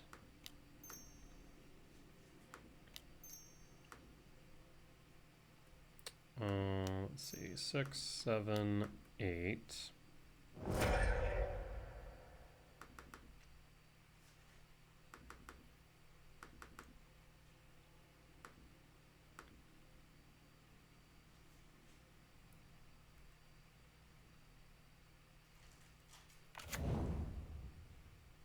And then we'll pass.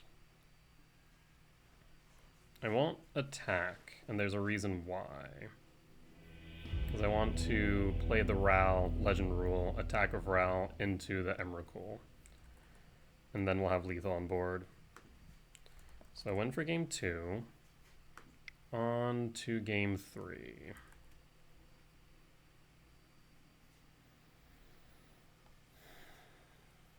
Alright. Run it back. You got lucky, I'll be real.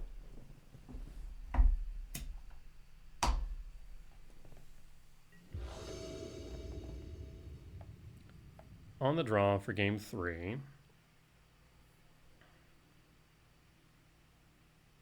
You need a fast hand.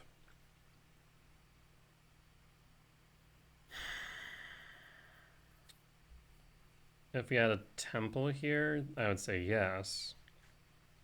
We don't. And it's not like I can try and high roll into... Like, if we had a 7-mana value spell, then I might be tempted to high roll, because we have 2 draws.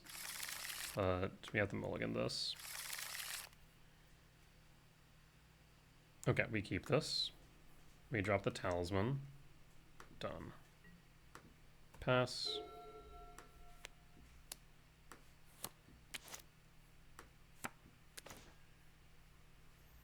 So Wooded Foothills. Fetch. For Forest. Cast Utopia Sprawl. For blue. And pass. And pass.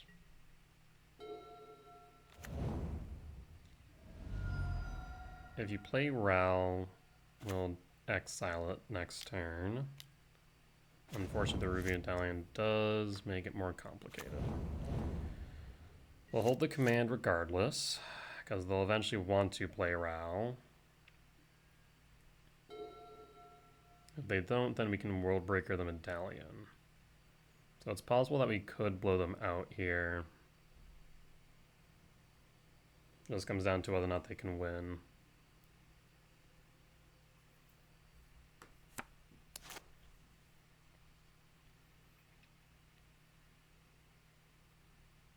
Because they just end the turn with the Ruby Medallion on board. Then we can get rid of it with World Breaker. Desperate Ritual resolves.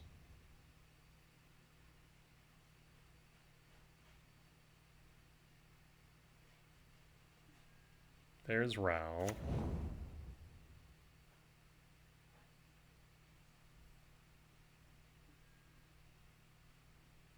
They can only have so many instants. So this is 1, 2.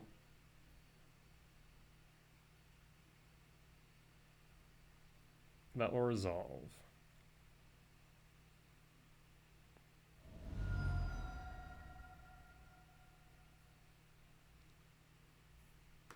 I'm tempted to exile it now is the problem.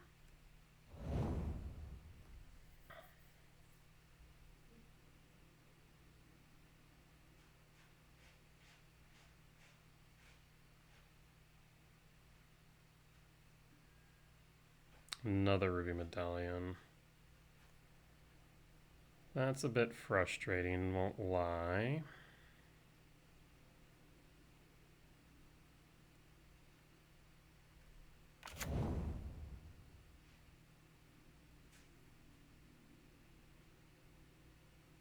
Empty the Warrens.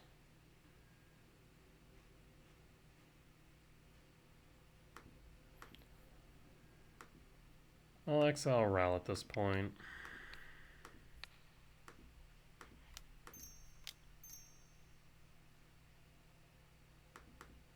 Well, that will increase the storm count, won't it? 1, 2, 3.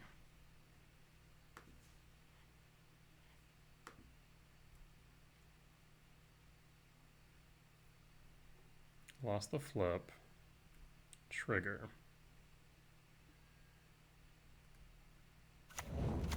Create some 1/1s, create some 1/1s, create some 1/1s.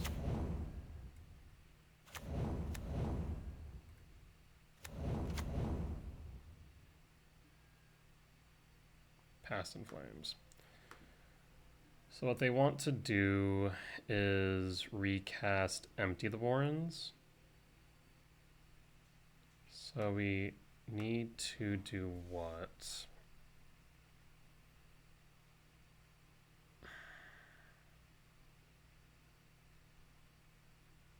The thing is they have 10 1/1s on board.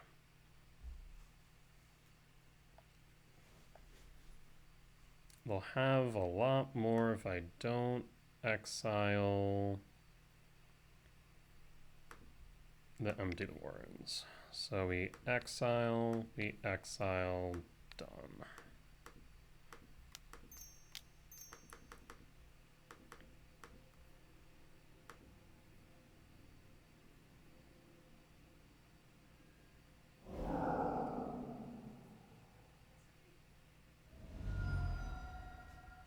And then pass.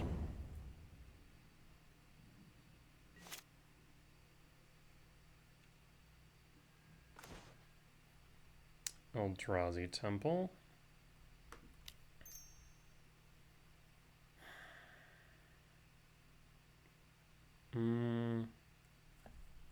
Trying to think here.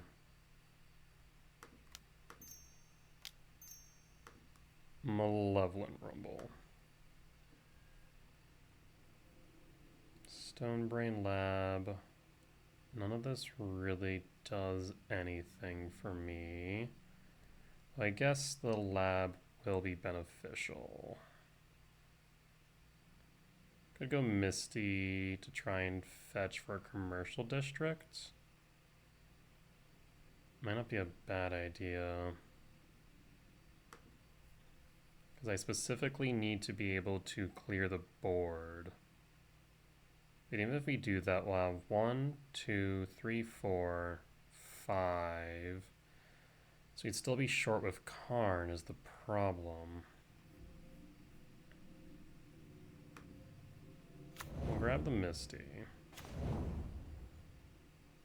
I'll play the Misty. Fetch for commercial districts. Down to 18. I need a Karn on top. Slain Megaspawn will not make the cut.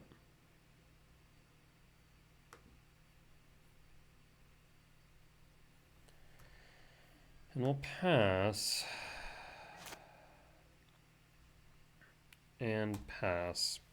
So, yeah, the Empty the Warrens was a bit of a unknown there.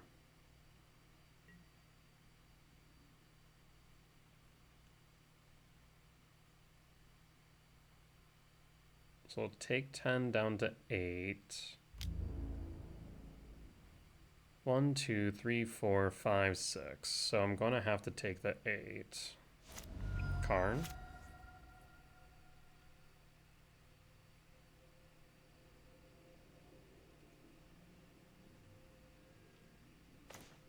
No Karn.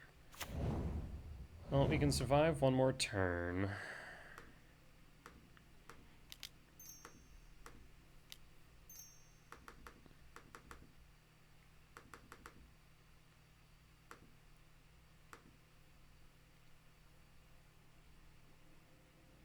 Oh. Like, how am I missing one more? Devour Exile Goblin Token. And pass. So now we'll take only 7.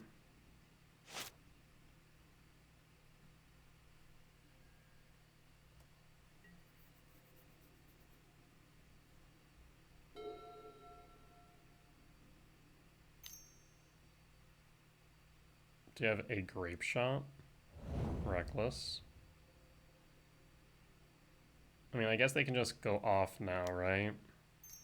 Go Ritual. Yeah, they got it. I mean, all they need is a Grape Shot.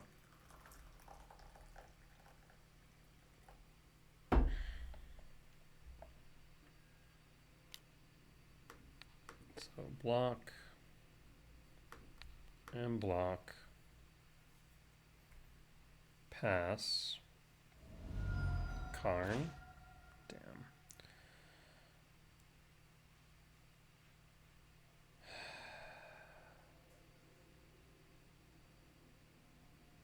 One, two, three, four, five, six.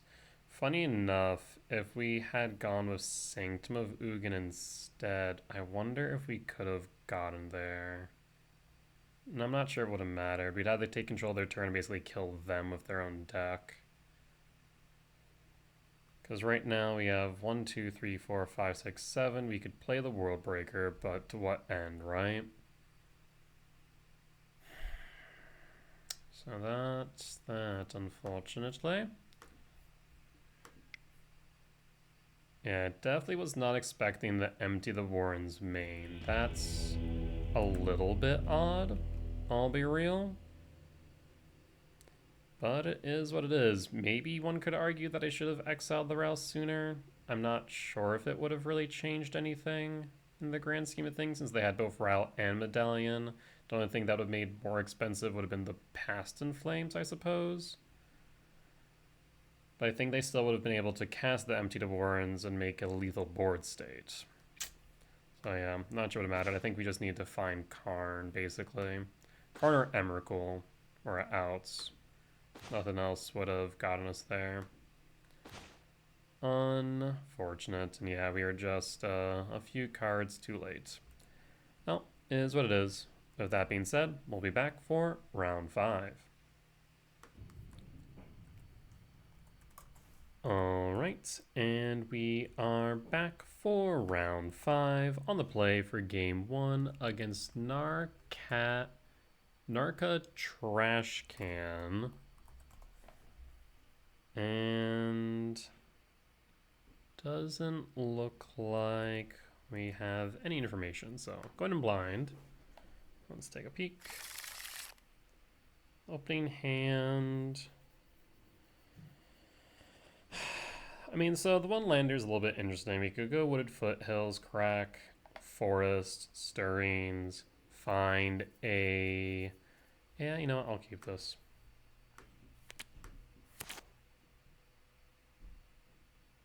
Devour of Destiny, so it's probably going to be the Mirror, so we really do want to find a Soul Land.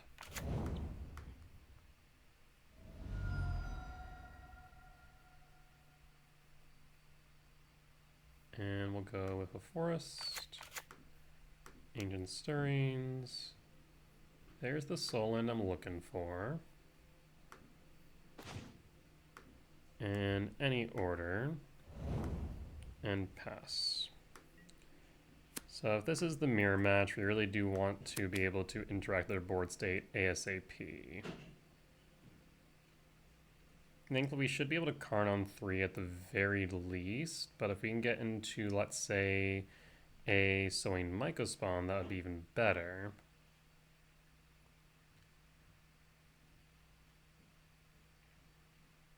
Let's see what they exile. Tell us a bit of information at the very least.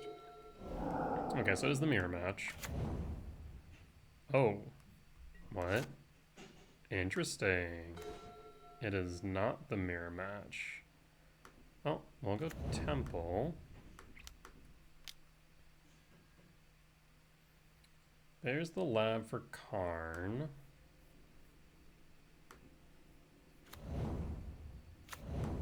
and pass. So I'll be able to go both Malevolent Rumble and Karn.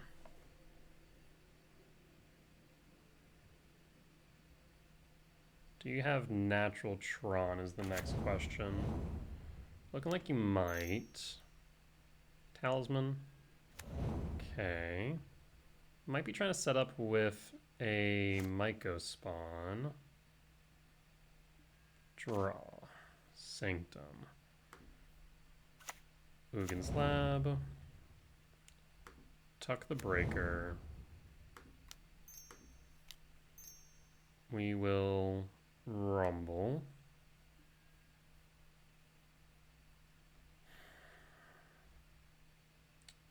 Let's grab the Talisman.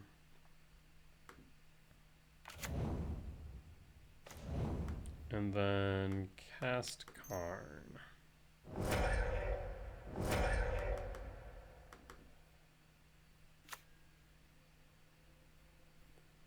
Minus Karn for Liquid Metal Coating. Because they don't have Tron, and this should close up the game. Pass. Do you have the power plant?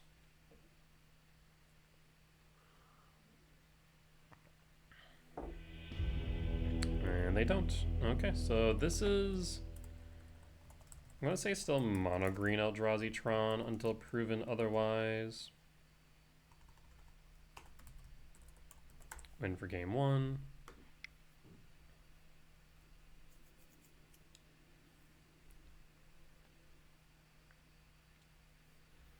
Bring in Stone Brain, Leveler. Cutting Return and Emrakul.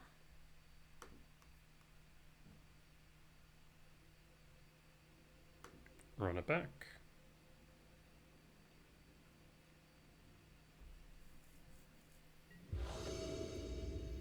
On the draw for game two, we can keep this.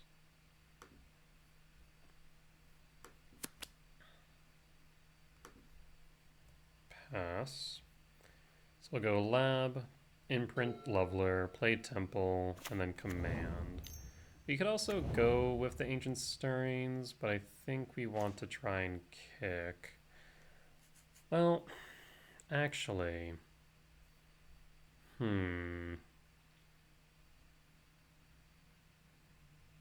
let's actually play the Verdant Catacombs. I have an idea.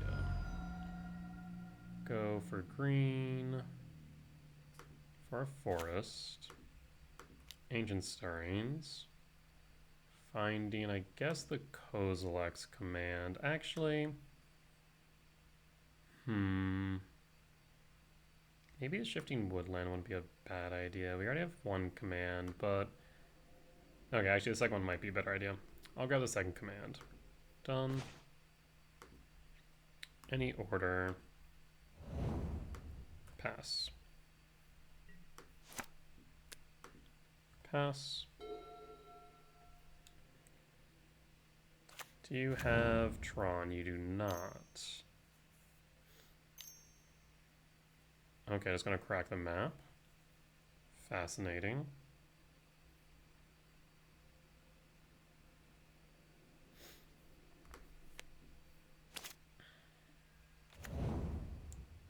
Oh, that's what? Oh, interesting. So they're trying to make use of Mox Opal. Huh. I wasn't expecting that, I'll be honest. I will play the Eldrazi Temple. I'll go Ugin Lab. Imprint the Leveler. Cast Rumble. and find... Wow, we're just whiffing on these, aren't we? The talisman's a bit fragile into Karn, so I think that would be unwise. At the same time, it would let us stirrings, so we will grab the talisman. Cast talisman. Cast stirrings.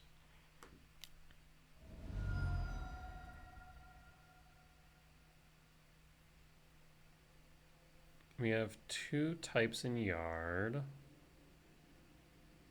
2, 3, 4, 5, 6, 7, 8. I mean, I like the World Breaker. It'd be a turn behind, though, which is a bit rough. We could try and high roll the Rumble. Because 2, 3, 4, 5, 6, 5. We would need how many more types in yard? Is it possible?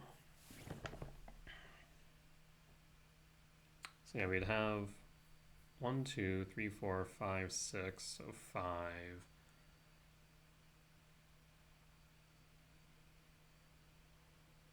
Mull over 4. So 9, 10 at most. So no, we wouldn't be able to get there. So I think we grab a World Breaker. And done. And then any order. And pass. Pass. There's the tower. So they will have Tron next turn. Do you have Karn? Karn would be unfortunate. Yep. There's Karn. So we can still go command. We're not out of the game yet. Local metal coating's fine. Another talisman doesn't do anything. So yeah, I think we just go with Temple and then X3. If we X3, we'll have access to 3, 6, and then ideally 7 to exile the coding.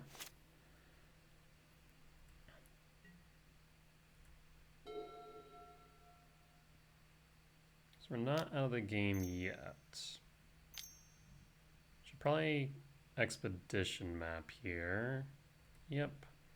Fetch for a mine.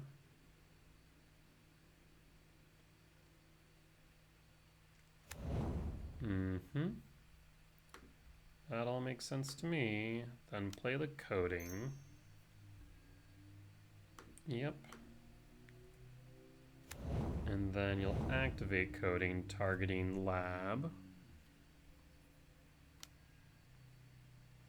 That's a mistake. Because now there's a real possibility we could go for leveler. I understand where they're coming from, though, I suppose.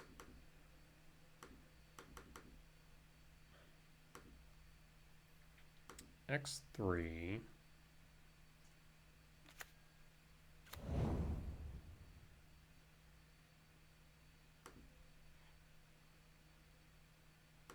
Bottom.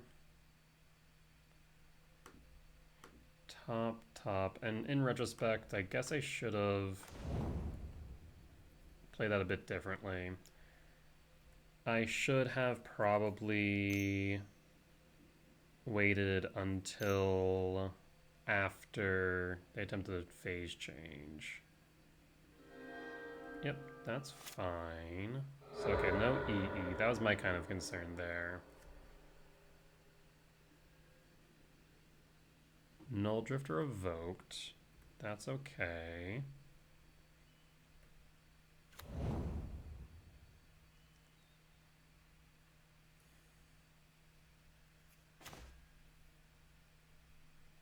Oh! Ah, that's cute.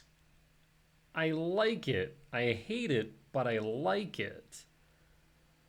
Ah, I was like, why the Torpor Orb? I don't understand. but now I do. Interesting. I like it, but it's not good. Especially with Flage existing. And I guess maybe as a sideboard card? I don't know. But that's interesting. Okay. I see you. Let's see. What can we do here? We have access to 1, 2, 3, 4, 5, 6, 7. So we could World Breaker. Get rid of Liquid Metal Coating. That would also act as a blocker for the Null Drifter. Of course, they could always grab back the coating with the card, but they wouldn't be able to tick up. So I think that is something we do. So shock. World Breaker. Alternatively, I could just Kozilek's Command, but I think we go the Breaker route. So they attack, we'll sack the Talisman to the Annihilator trigger.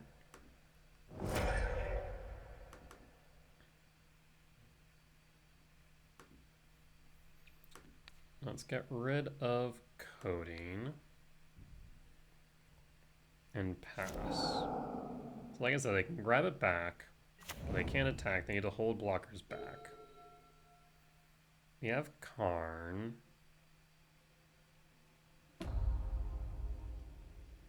Well, you grab back Coding.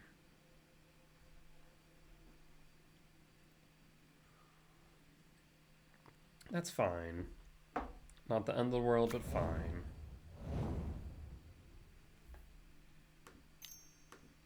Imagine they play Coding. 4 mana, maybe another Karn. 9 mana. 10 mana. Ulamog? If it's an Ulamog, you win. I don't think I can do anything about that. At least not anything meaningful.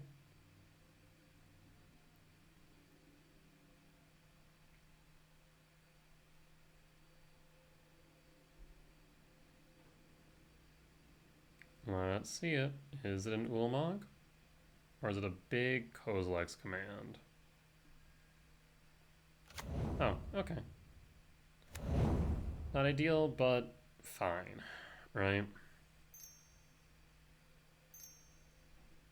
And we'll play Coding, we'll attack the Null Drifter, we'll sacrifice the Talisman, but they're not playing the Coding. What are you playing here? What this? Okay, there's Coding. Yeah, so you have another card. What does this do now? So you look about a Coding the lab. You plus on the lab. You attack the Null Drifter, Annihilator 1. You have to sacrifice the Talisman. Do we have an out? I mean, yes, we are not dead yet, but we're not in a good spot either. Well, this is mana neutral. It does mean that this forest will likely go as a result. We'll go with, let's say, green. Rumble.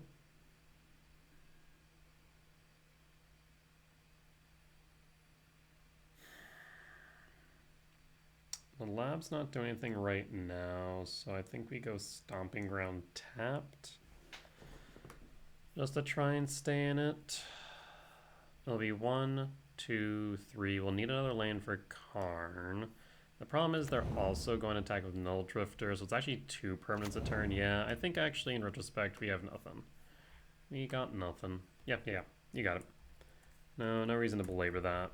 I don't think we have any recourse, because if it was just Karn, I think I'd stick in it, but because it's also the Null Drifter Annihilator trigger, really interesting thing to do.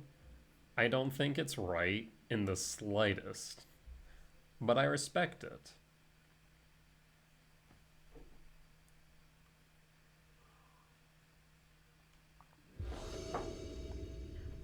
On the play for game 3.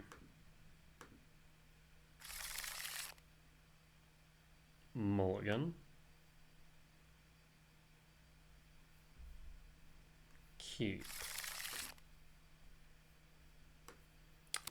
So, Misty Rainforest into Sprawl. Ugin's Lab into Mycospawn. Mycospawn maybe into Drifter. Drop the Emrakul. Or drop the Brain. We also saw Mycospawn on their end, right? Yeah, we'll keep it like this. So Misty, fetch.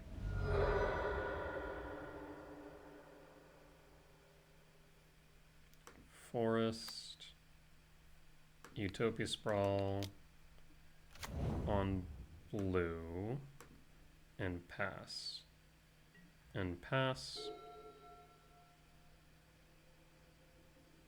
One thing to remember now is we can do something similar with our Null Drifter if they ever played Torpor Orb. In respect that I actually have that ability and didn't pay attention, I might have.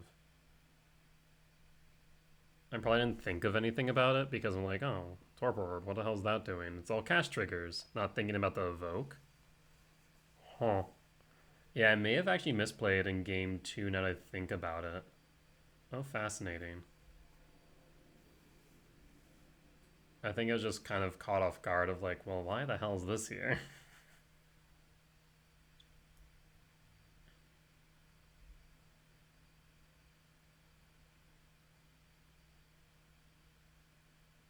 So we could Stonebrain next turn if we really want, but I think we swing Mycospawn instead.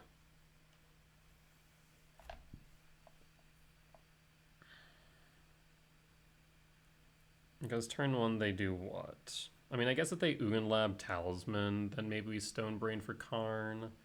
But if they just go like Ugin Lab, or if they just go Tron Land pass, excuse me, probably not. I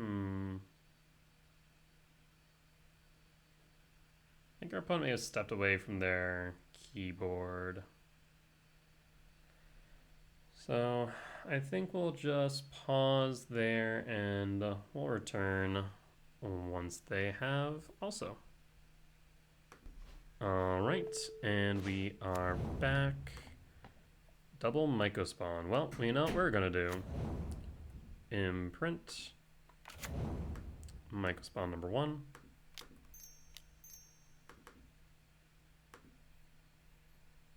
And Eldrazi Temple.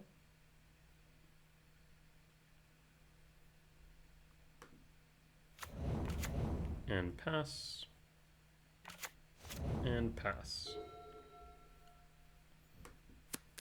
So next up we'll kick with the Mycospawn.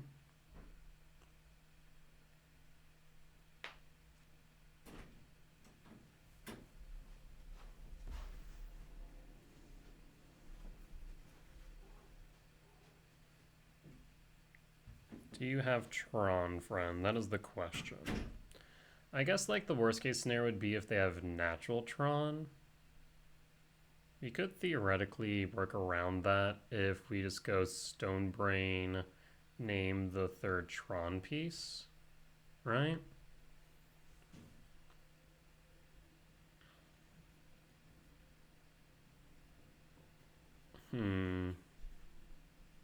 The question is if they don't, they then have a 7 mana value spell and Karn. They fetch for Lab, they play Karn. I mean, I guess we have those sowing Mycospawns still. So it does depend on what they do here.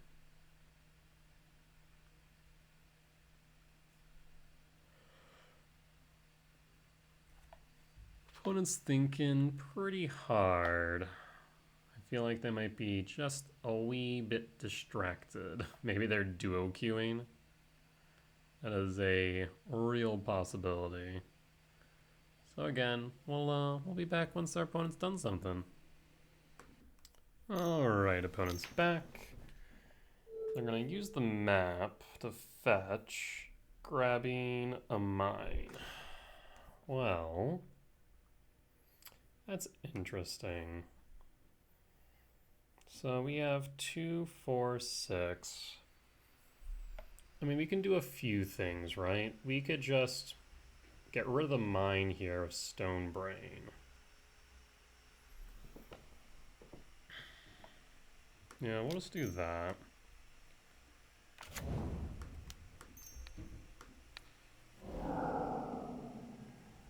There's mine.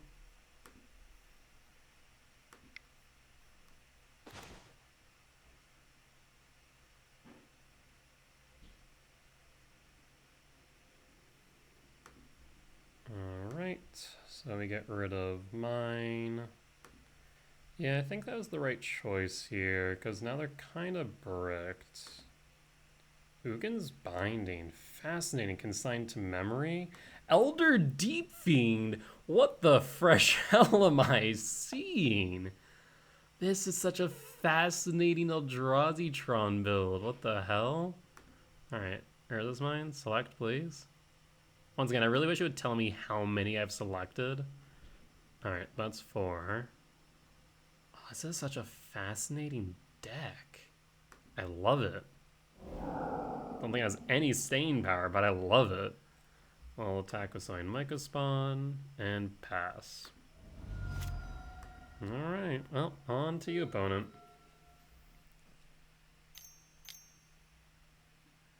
Play a Talisman, then an Ancient Stirrings.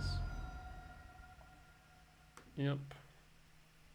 Well, next turn, I can kick a Mycospawn.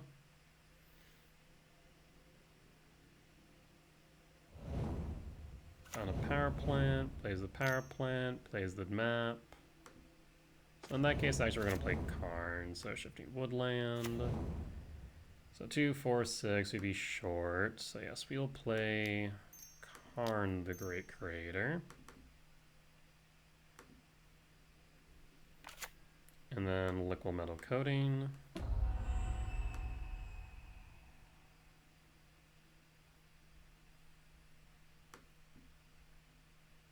Where's the Liquid Metal? There's Liquid Metal. Cast Liquid Metal. Go to attacks. Attack, you have a Mycospawn.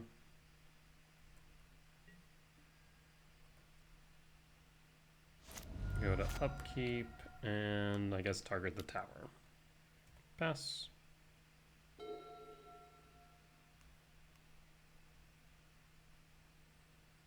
Oh, pretty much your entire hand's bricked, at least the 4 that we know of.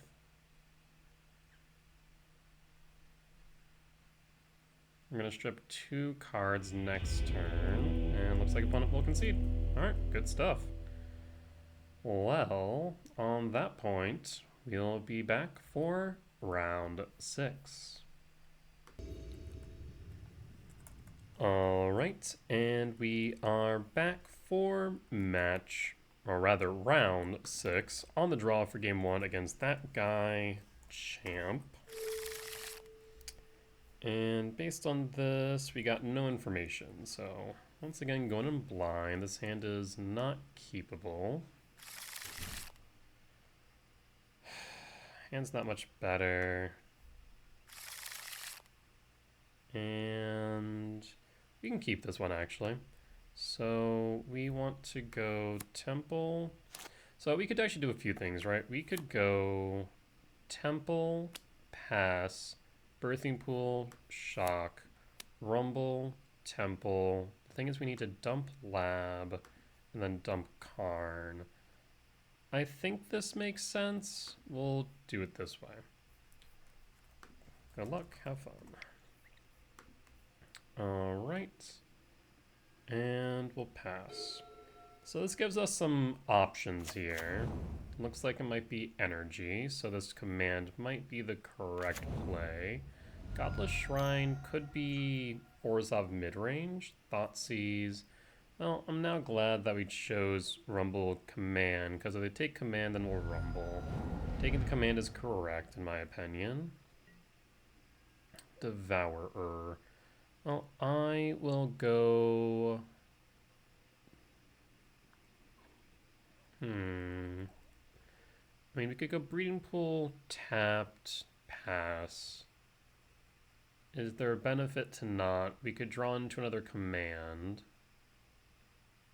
That'd be the main benefit. That's 3 out of 52.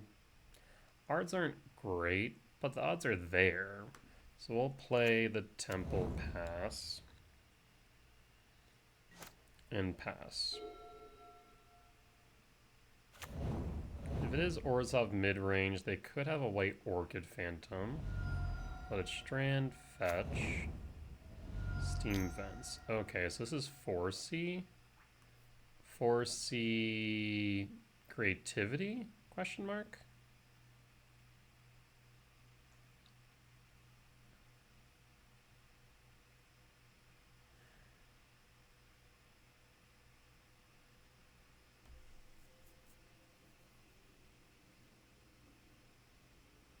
I'm not sure what else looting would be in.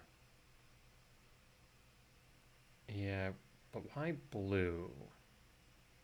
I guess there's 5C creativity, so yeah, I guess 4C, 5C makes sense. They'll be on Leyline Binding. And yep, there's the Binding. Pain cost Thoughtseize target me, take Rumble. Yeah, it's unfortunate.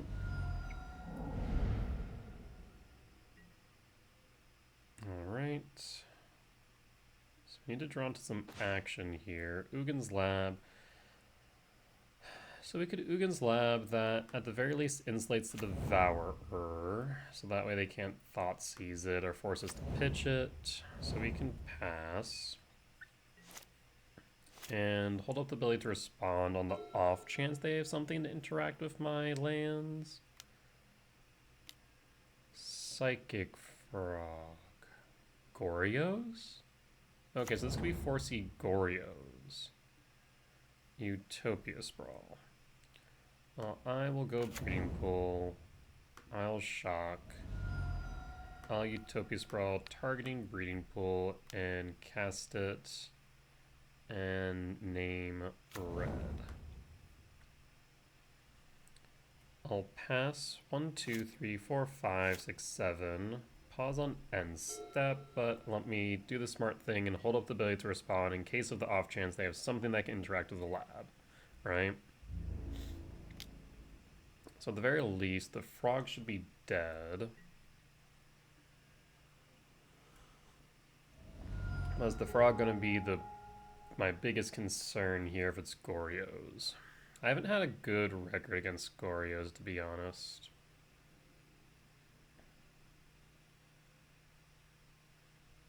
Second main phase, 5 cards in hand. We haven't seen a third land from them. Another Psychic Frog. Well, that's less than ideal, I'll be honest. Well, I will return Devour to hand. So we'll be able to get rid of 1 frog. An Emrakul, you say? Well, that's 10. So we'll be 3 off of Emrakul. This Rumble would have been delightful.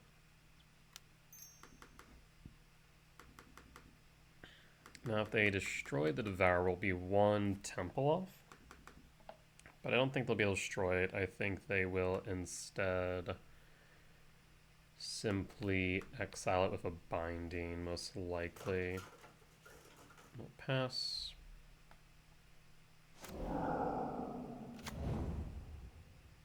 Now they do have to be worried about their life total. We can cast pretty much everything in our deck with the exception of Emrakul.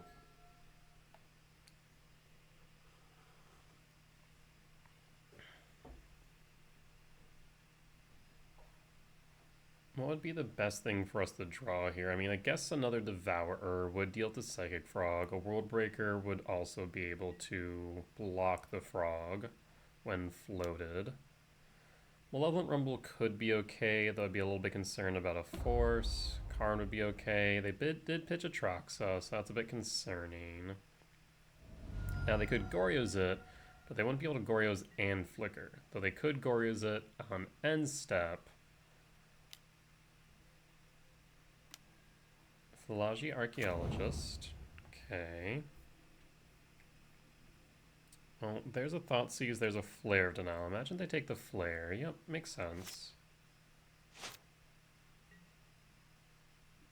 Another Emrakul. Well, that's definitely not what we wanted to see. We'll go to Combat. I imagine they just chump block the Devourer of Philology.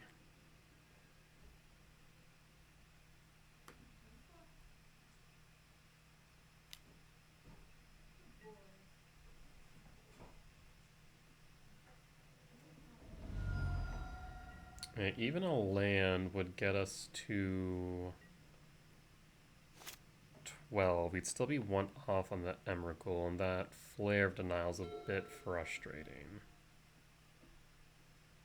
The thing is, if they have a Goryo's, they can bring themselves up back from 4 to 11 with a Troxa. I imagine they have to be fearing for a Kozilek's command, but with the Flare, they don't have to. So they can just pretty easily go for the attack in, but they don't. There's a third land on turn 6 and pass to me. They're forced to chump. Sprawl's not what we wanted to see. We'll go to combat again. They could have something like a Solitude. It's not unheard of. Otherwise, they'll probably just chump the Philology. Oh, they could even chump and Efem. Yep, they chump. There's the Efem.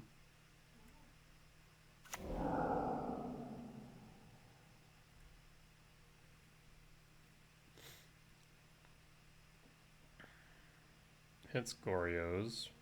We'll grab Goryo's. So what they can do, if I'm not mistaken with Goryo's, is they can on end step Goryo's, and then with the rebound hit the Troxa. But fact of the matter is, I don't even think they'll need to do that.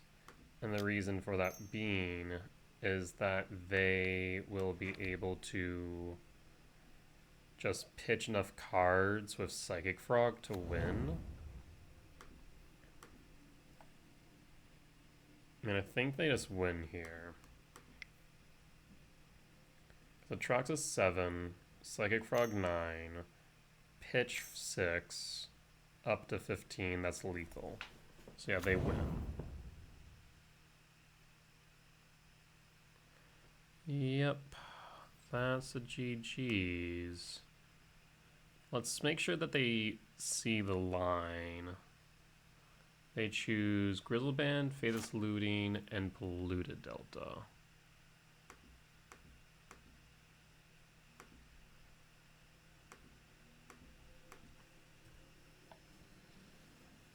Like I said, they don't need to do anything here.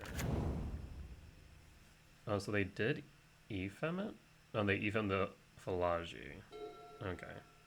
Choose another Goryo's. And like I said, this is lethal damage on board. How they can Goryo's the Grizzlebrand just to add insult to injury if they really wanted. Yeah, the Flare of Denial is still available to them. There's a Polluted Delta. Goryo's. Oof, the lag is rough right now. The combat, so we'll log this. Foresee Goryo's Vengeance, lost for game 1. Yeah, the double Thoughtseize at start really did make things difficult. Alright, so we're going to cut return for Stonebrain Leveler, which means we'll also cut one Emrakul. Not one command, I was worried about that.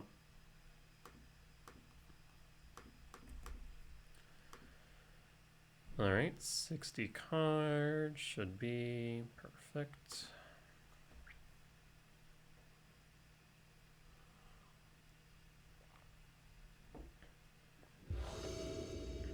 On the play for game 2, we can make this work. I'll keep.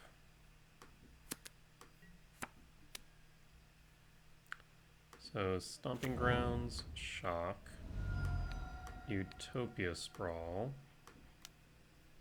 for blue, pass, pass. You do need to draw into an untapped land though. Arid Mesa. Do you have another Thoughtseize? You do not. Instead, Faithless Looting could be setting up for a turn 2.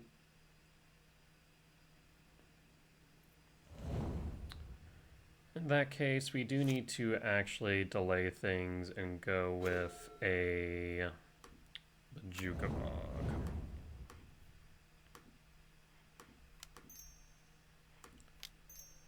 Alright, Bajukabog it is.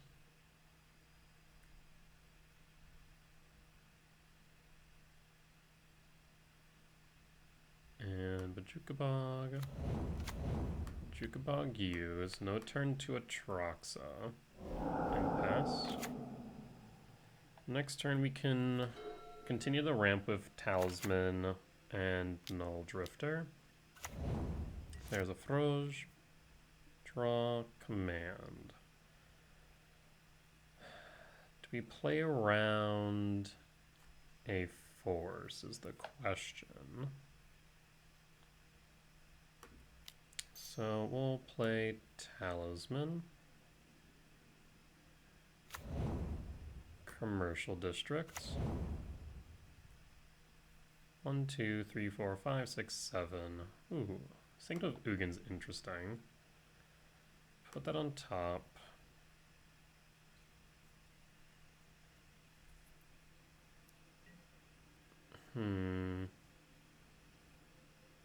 We could get them to pitch things now.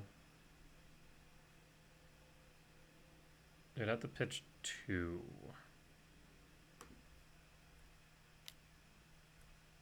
Let's see if they do. I'm kind of curious. No blocks. Unfortunate. We'll go to upkeep. So now they need to consign to memory.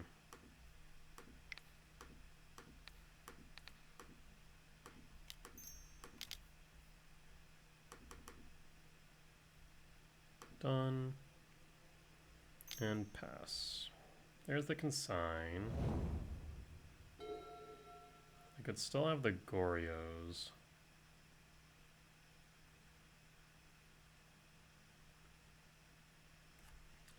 Maybe I should have held them so I can make a spawn back.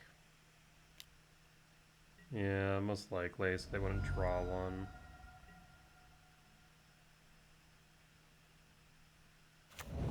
Flooded Strand.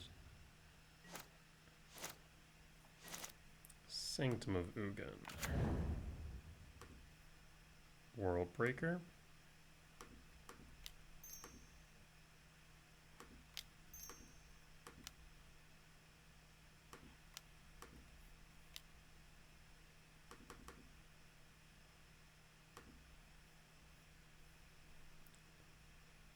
Let's get rid of your black source.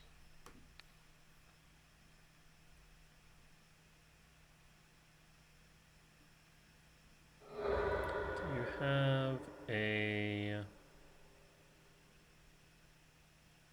another consign?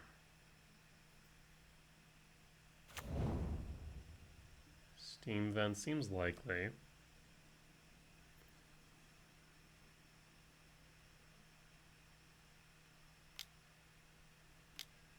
There's consign to memory. What are you hitting with consign is the question.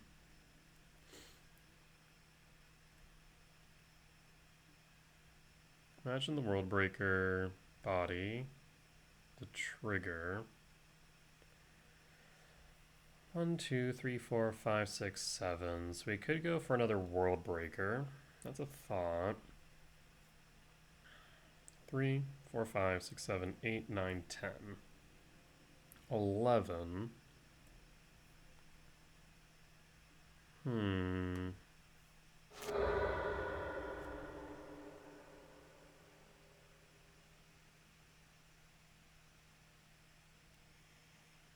1, 2, 3, 4, 5, 6. So short on the leveler. But we can go breaker. We'll go another breaker. And pass, and we'll hold back for blocks.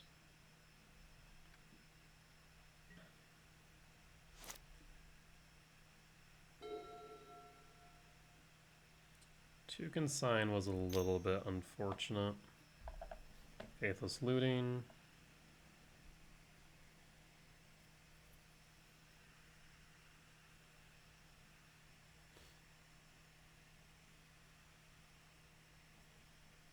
Imagine they're trying to find a card to pitch for Goryos.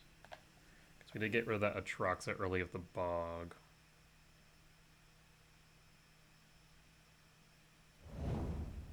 He discards Ephem Flare. Okay. Swamp. 3 cards in hand. You attack with the frog without floating, then I'll block. Flip the frog.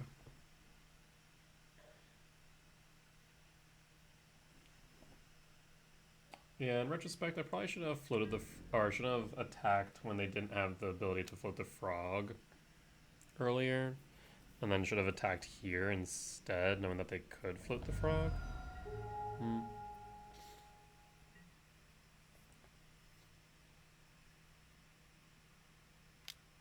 Paying cost. Another frog. Cavernous Souls. Well, that does mean everything does resolve. Eldrazi.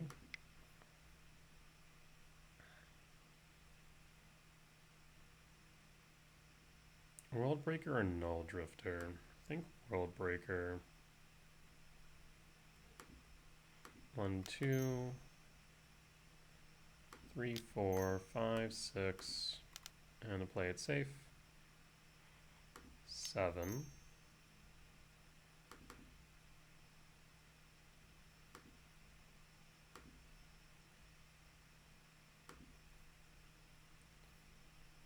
No white sources. We'll get rid of the Blood Crypt. Pass.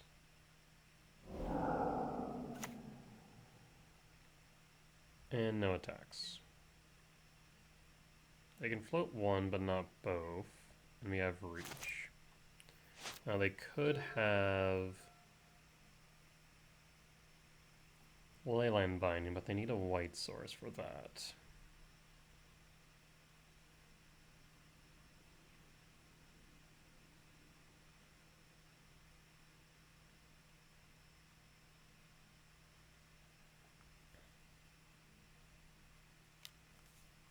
Next turn we'll Null Drifter.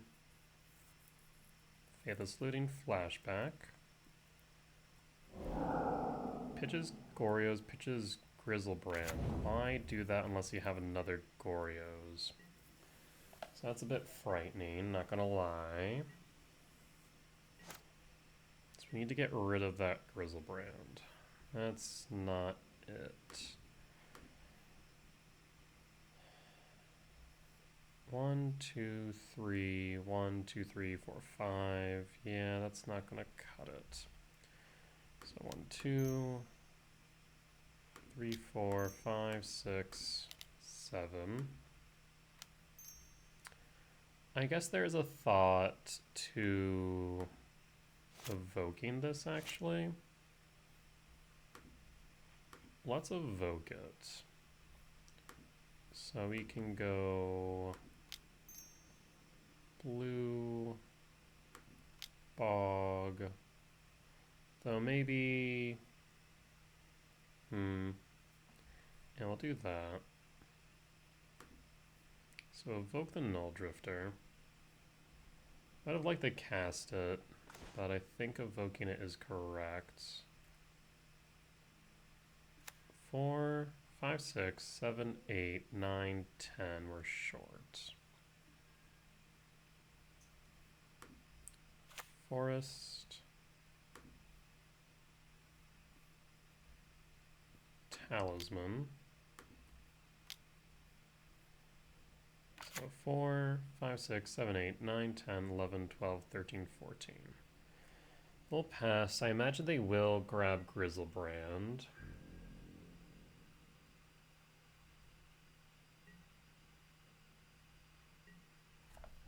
I can only imagine that they have a Goryo. So they pitch Grizzlebrand and Goryos. They must have it. The question is, do they have a way to play around potential graveyard hate?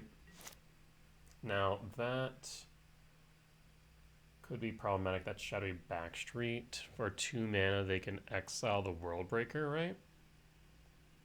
And then Goryos.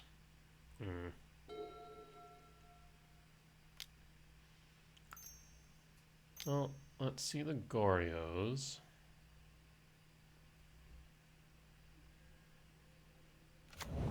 Here's the Goryos. 7, 8, 9. We have to block the frog. Oh, that's so awkward. If they float 1 frog, I think they win, don't they?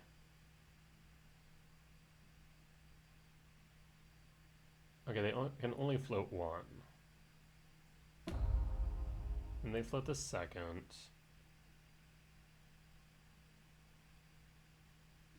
The problem is they can draw 7 cards. Oh, we may have had to actually play the Null Drifter. Shoot. Because now they can draw 7, 8, 15, 16. Yeah, they just win. Damn. Yeah, they just win now. So that was a misplay on my part. I should have cast the Null Drifter. 1, 2, 3, 4, 5, 6, 7. Drawn the Forest, play the Talisman, and we would have survived a turn. I didn't think about the fact they would be able to float both frogs and do that. So like we block here, they pump this up by 9 to 10 to 17. Whereas if I had the Null Drifter, I could block both and only take 7 down to 9. Yeah. Even if I had attacked with the Sowing Mycospawn last turn, that would have actually stopped them if they didn't block. So we lost to a misplay. I didn't think that far. I saw the Goryos, saw the Grizzlebrand, knew they're going to Goryos the Grizzlebrand, because why pitch Goryos and Grizzlebrand if you didn't have another Goryos, right? But then didn't think about, okay, well, we want to make sure the Grizzlebrand doesn't stick, so let's try and draw 2. Wait, what the hell?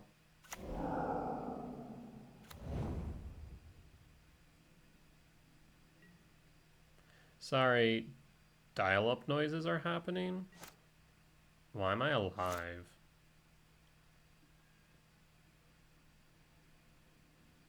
Well, that makes no sense. They had the win, right?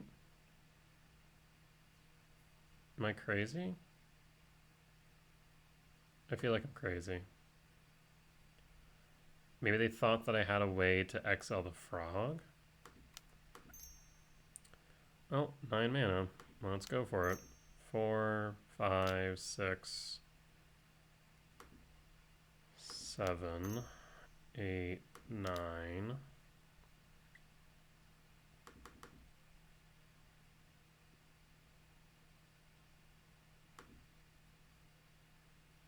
And I one off. I mean, if they have a Leyline Binding, I think we just lose. Actually, no, we can just Grizzlebrand them to death, right? Yeah.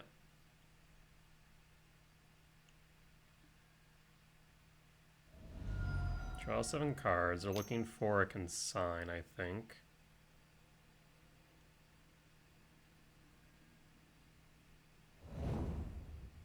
Which means we still lose. Because lifelink, they'll block.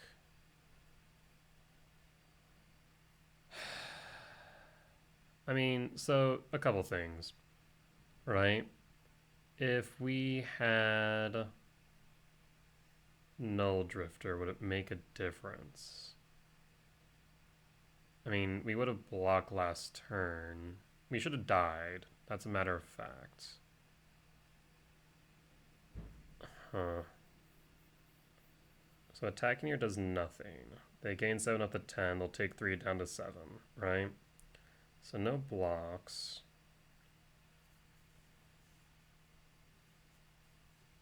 They have 11 cards. I mean, I imagine that they will have the ability to either deal with the Emrakul or just float the frog and kill me.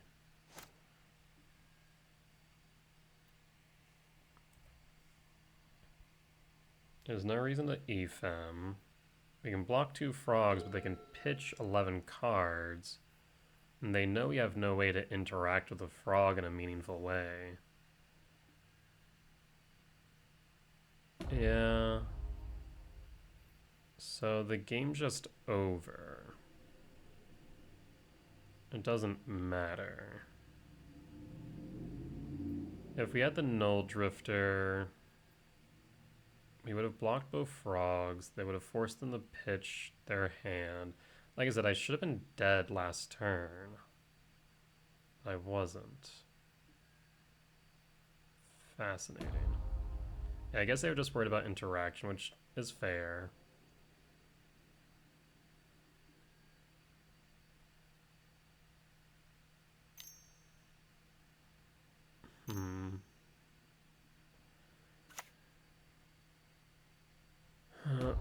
Well, there's Philagi. It whiffed.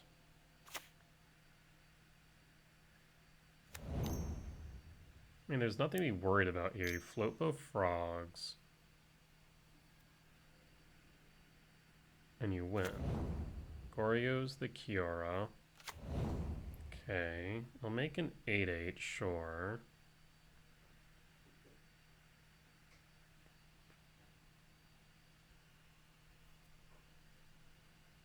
I don't know why they're thinking so hard about this. They have the win.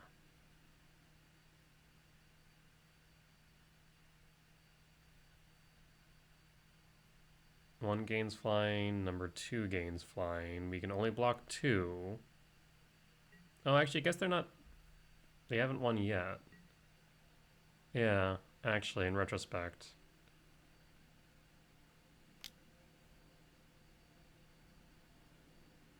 So they make a legendary creature.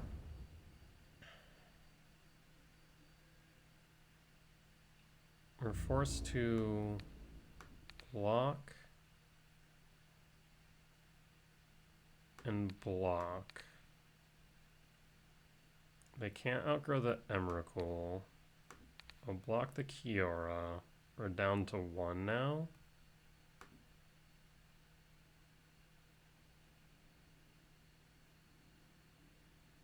They'll go up to 9. And they'll be able to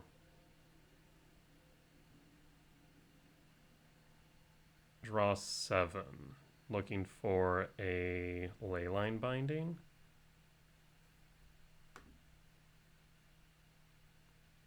They haven't found a single one, which is fascinating, unless they took Leyline Binding out. We'll be down to 1.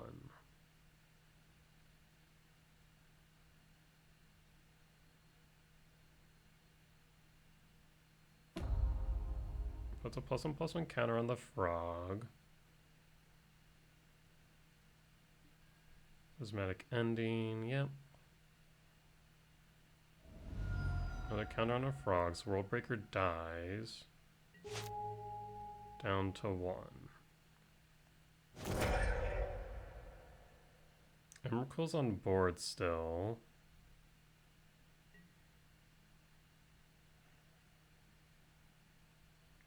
Goryos.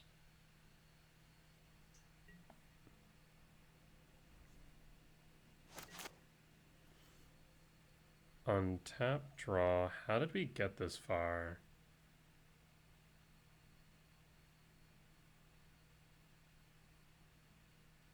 So what's correct here? I mean, if we Devourer targeting Grizzlebrand, we're still dead on board. As long as they have a Leyline Binding. Leyline Binding will cost exactly 2. Well, I will attempt to resolve Devourer then. 2, 4, 5, 6, 7.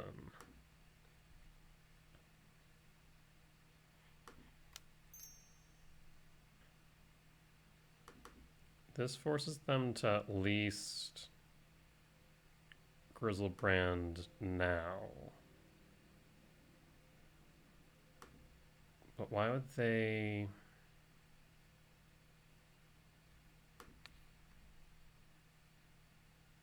I feel like I'm missing something. Well, X out the Grizzlebrand.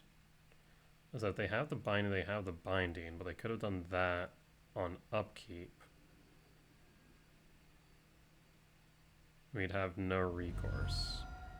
Okay, so they have the binding in hand. They have to, right? Because as long as we can attack, we win. But if we can't attack, we lose. Yeah, there's the Leyline Binding. Oh, Ephem.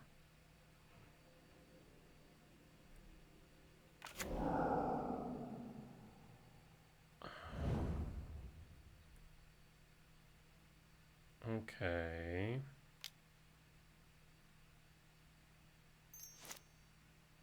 And then blue.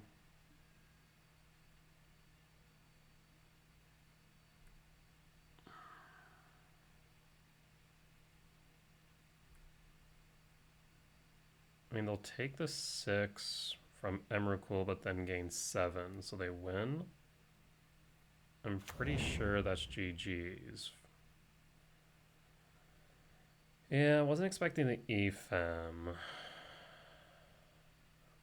Is there any out here? I don't think so. Because they'll just flip the frog. That's lethal damage. We can attack the Emrakul, like I said. And that will deal 6, but they'll gain 7, up to 7. They can flip the frog, or they can just attack with all 3 regardless. So, I mean, that's GG's. Like I said, I do think we misplayed by not just casting the Null Drifter for full, and instead evoking it. I was realistically speaking dead multiple turns ago. And I'm not sure if they just didn't see the line or are potentially concerned about Kozilek's command.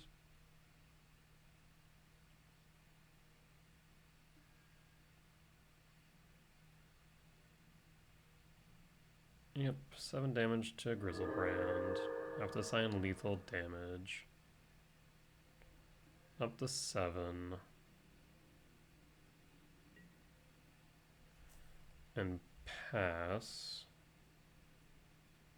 I mean, they have to see the line, right?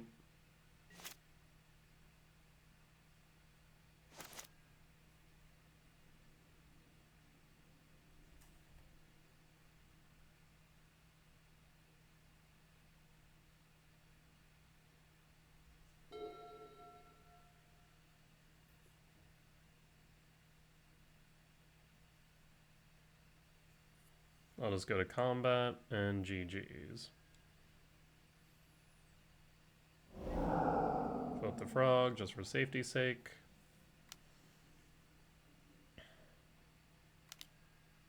And you got it. Yeah, I think the Null Drifter being cast would have definitely made a significant difference. So that was a misplay on my part. Was thinking about how to get around the Goryos and not the fact that they had not a Goryos, but the Grizzlebrand, but not the fact that because of Grizzlebrand they had a lethal line. They could have taken, but didn't. So we lucked out. If we had the Null Drifter, we would have been able to block more effectively. Block both Psychic Frogs, would have forced them to pitch some more cards. And then still be able to cast the Emrakul the following turn.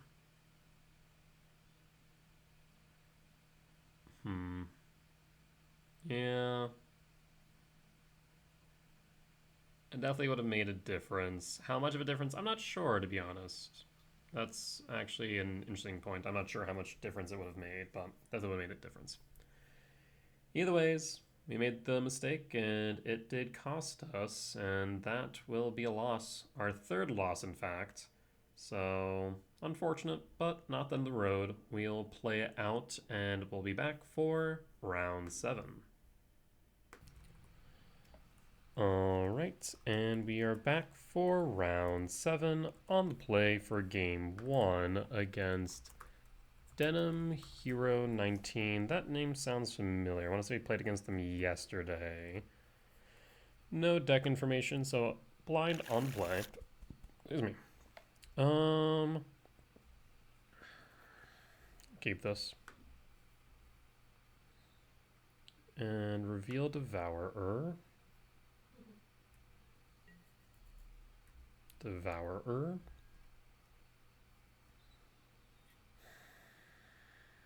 Really don't want any of this, to be honest. I will grab the Utopia Sprawl, though, and play Sanctum of Ugin and pass. Maybe we should have gone Windswept Heath. I have an idea. That's fine. We're good. I has thoughts. The Delta. So this is Oculus, I think. Yeah, I think this was my round 7 opponent last challenge, actually. I will fetch with the Windswept Heath.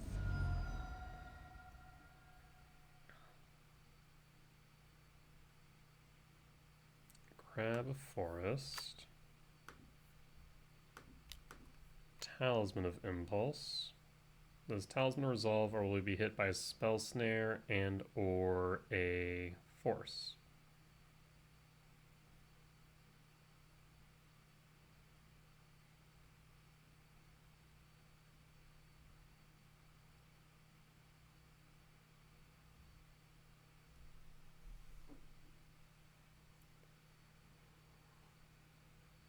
Opponent's thinking. I'd love for this to resolve because then that'd be my second colorless pip, or source rather. Force, pass. And pass. Okay, seeing a frog go.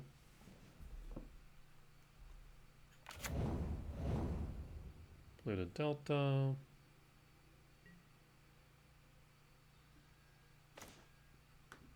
Wooded Foothill.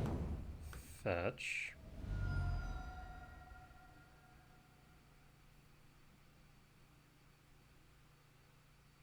For a forest.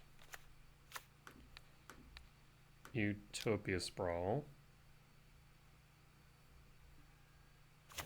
For green. Utopia Sprawl. For red. Malevolent Rumble. Does Rumble resolve? Rumble resolves. We'll grab the Myco spawn. Care turn and yard. And pass. Actually, I should hold the ability to respond in case of a Bowmaster. So 1, 2, 3, 4, 5, 6. A land would be ideal. That way we can play Devourer. Otherwise, we'll go for Myco spawn and likely grab a Cavern of Souls. Well, I guess if we... I guess if we go for Cavern of Souls, 1, 2, 3, 4, 5, 6. We need a land. 5 cards in yard, so they're 1 off of Oculus. 1 more fetch and they got an Oculus on board. Otherwise, we need 1 land for Devourer. Already Grave, Shocked.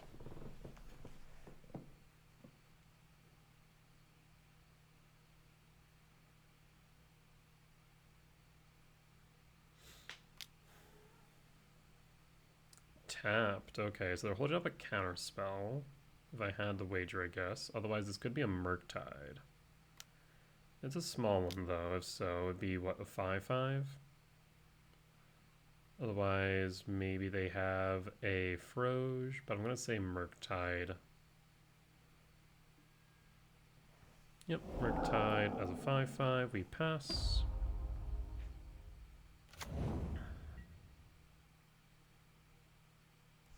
Alright, land. Perfect. So now we devour. 1, 2, 3, 4, 5, 6, 7.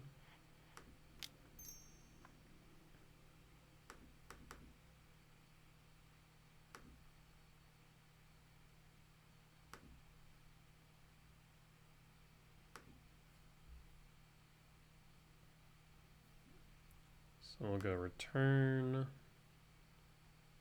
Sanctum, Devour, and opponent will scoop. Okay. So Dimir Oculus, win for game 1. And we will bring in 2 more returns and a leveler, cutting 2 Karns and an Emrakul.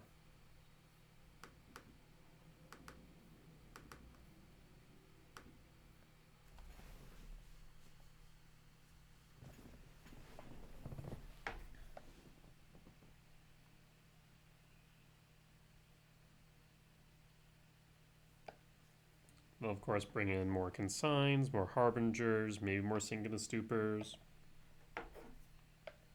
Spell Pierce, Spell Snare, what have you.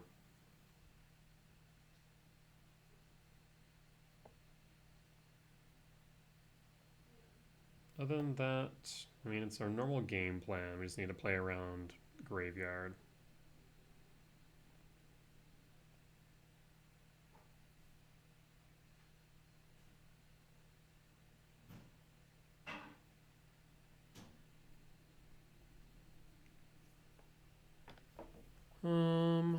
I'm thinking the returns will be good for the most part. We just need to play them well and hope that Rumble mills them over.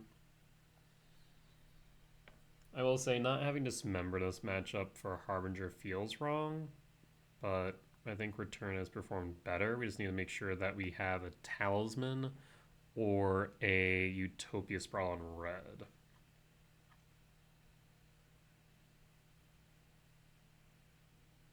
Thinking back to the last game, I think we could have just sequenced a little bit better, but overall I think we played well. On the draw for game 2.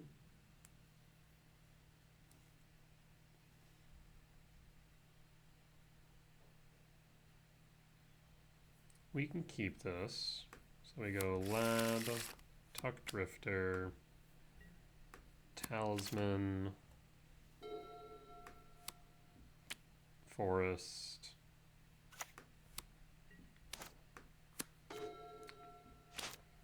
So Lab, Tuck Drifter,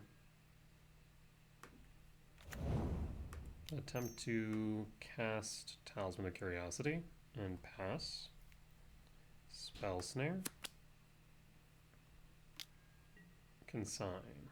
That's actually good news.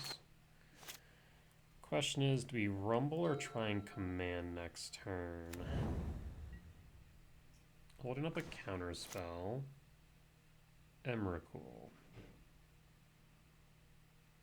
We'll use the command as a permission spell.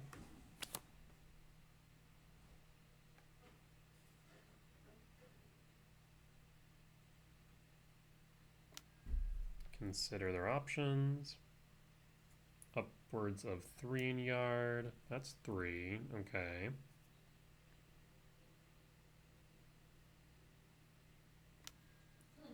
Thought Scour.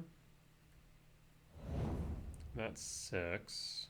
So I am tempted to command here on upkeep.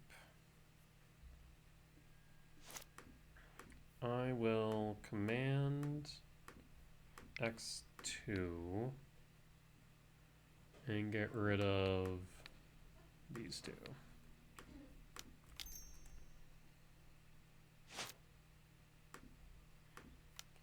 If they counter it, it means no Oculus. If they don't, it means no Oculus. And then we can Bajuka Bog next turn.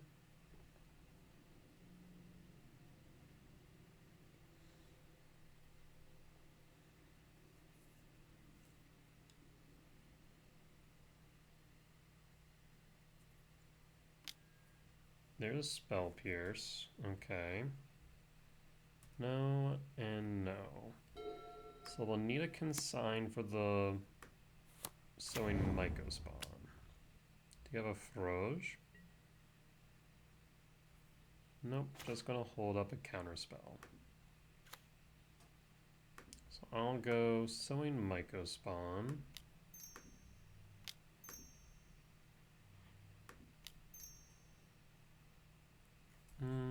I guess we should just present the fact that we could have something more, right?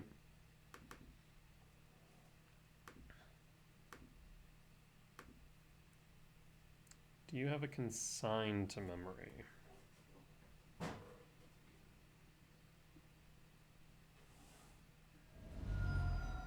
They fetch with Polluted Delta.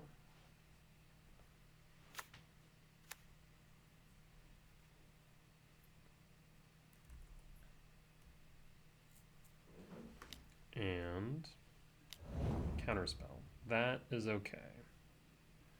I think they should have let the trigger resolve first and then counterspell, because then they would have been left with a card engraved, where now they'll have 0. Chukabog and pass. For cards in yard, for types in yard, so 6, 7, 8, 9, 10, we are short by 3 on this Emrakul. Bloodstained Mire. Pain cost for a Harbinger.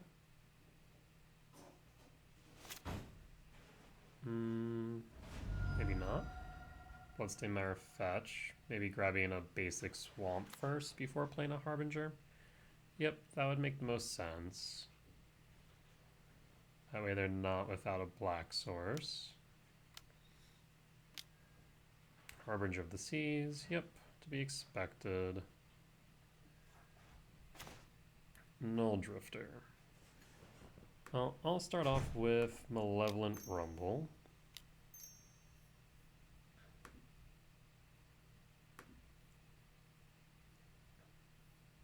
Does Rumble resolve? You need a force. You do not have it. Sowing Mycospawn. So 4, 5, 6, 7, 8, 9, 10. Mycospawn would act as a blocker. So 11, 12. Okay, I have an idea. So grab the Talisman.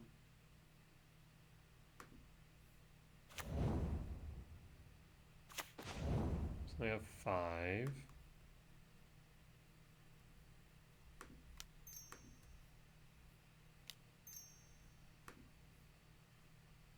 Six, 7, 8, 9, 10, 11, 12, yeah?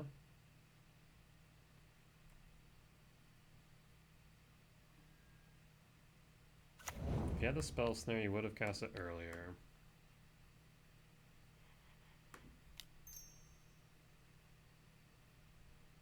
And we'll put it on red. We already have blue, yeah, red. So red. And pass. 1, 2, 3, 4, 5, 6, 7. I mean, hell, we could even go for a leveler on Earth next turn if we draw into a land. Otherwise, we can just cast the Null Drifter for 1, 2, 3, 4, 5, 6, 7. Yep. Should probably hold up the ability to respond. In case of an off chance of a Bowmaster, I suppose. Down to 17. Well. So we can go leveler now. We want to go leveler? Yeah, I think I will.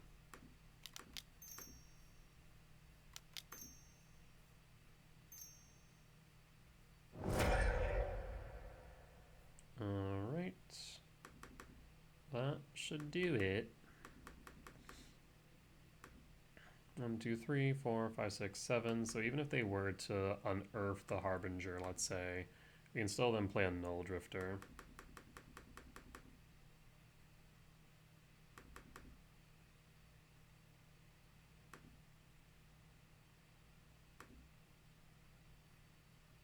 Leveler, go to combat.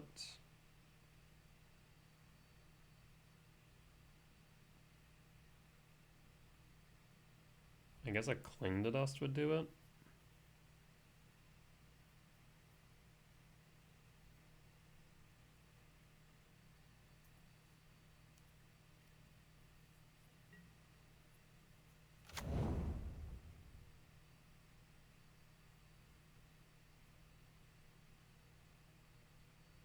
You could also shoot the Sheriff.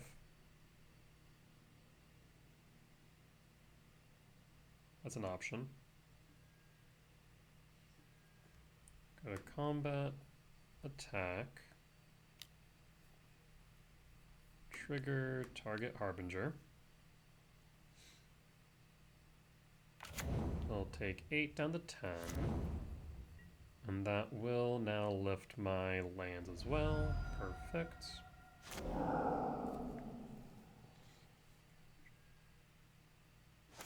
And pass. So we have 5, 6, 7, 8, 9, 10, 11, 12, 13. So we can cast the Emrakul.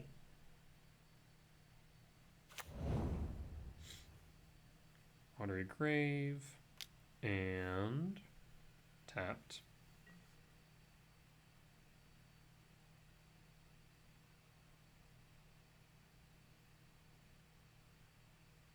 Don't play anything else.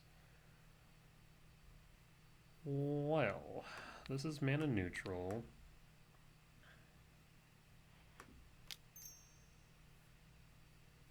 And I'll say blue.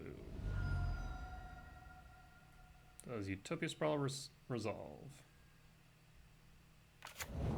Yes. Let's cast the Null Drifter. So 3, 4, 5, 6. Thinking maybe we actually crack the Windswept Thief. I was thinking we weren't going to initially, but now I think I will. That way I can always grab back the Null Drifter, which means we don't have to take the 1, so really we should be at 16 instead of 15. I'll grab the Forest. Cast.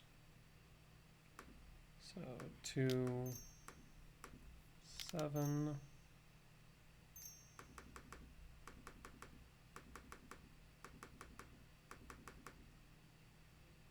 Lag is so annoying. I'm so glad that the showcase was delayed. So I will stack it like this. Do you have a consign? Or a counterspell? Or both? There's a counterspell, so the body doesn't stick, so I'm glad I didn't go for the Emrakul. We'll draw 2. And I will not exile the return. Hold up the ability to respond in case they do get a Harbinger on board.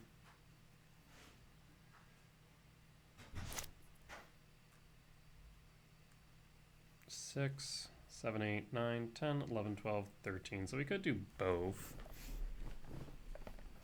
Alright, so we have a lot we can do next turn.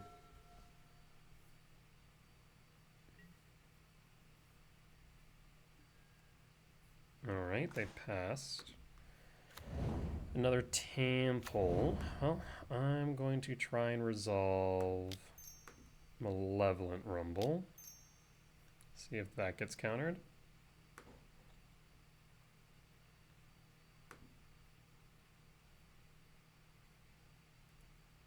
They have to have more counter spells. Oh, I'll grab the Breeding Pool. Though, maybe the lab is better as we can then... Well, we already played a temple, right? So, okay. We'll just grab the Breeding Pool. Yes.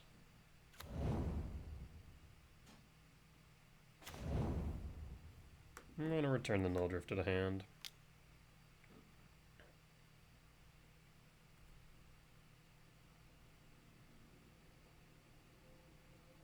So we'll have enough for 7. So Null Drifter cast. Like I said, I'm fairly certain they have another counter spell.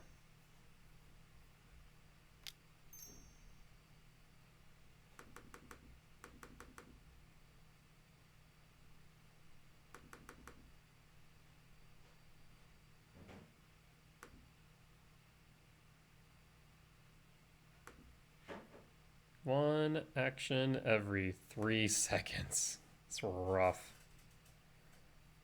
Alright. So once again, we'll stack it like this.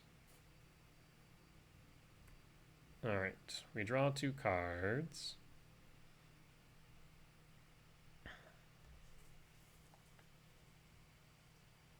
Do you have a consign or a counterspell?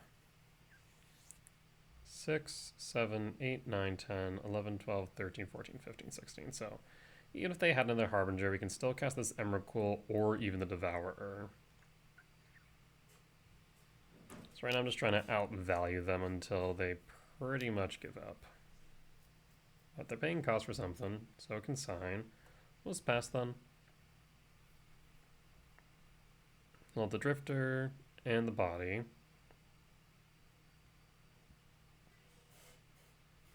Two cards left.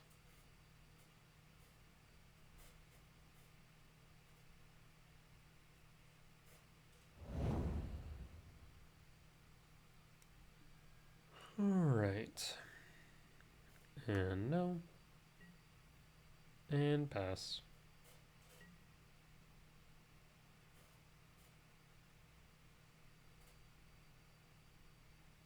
I mean, this game is pretty much over, it's just a matter of when, right? 4 cards in grave. I feel like they do have an Oculus in hand that they're just kind of sitting on.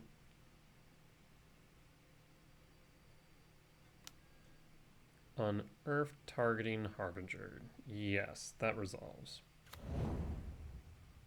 Glad we have the Eldrazi spawn. If they have a Fatal Push, now would be the time to use it, but they also use their Black Source. My turn.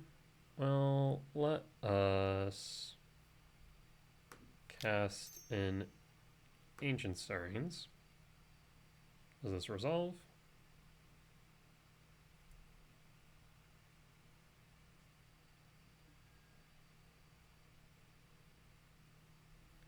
Ancient Stirring resolves. Card wouldn't be a bad idea. 1, 2, 3, 4, 5, 6, 7, leaving 2. Otherwise, Null Drifter. I think we grab the Null Drifter. Done. And any order.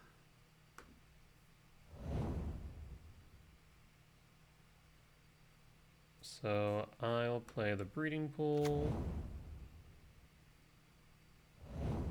And attempt to cast Devourer. So 1, 2, 3, 4, 5, 6, 7.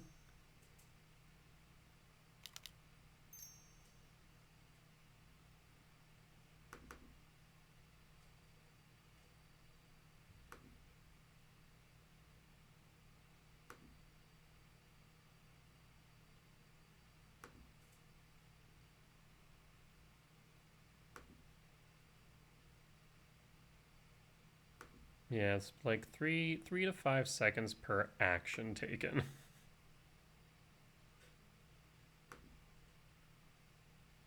Alright. So, stack it once again. Return Devourer. You've used how many consigns now? I feel like 2 at least. Let's see. Yeah, 2. So, I mean, you probably have 2 more in your deck somewhere. Paying cost. Is it another consign? There's a counter spell. That's fine.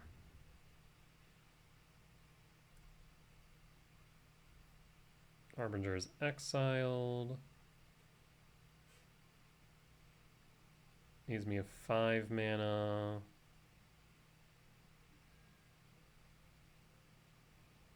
Nope.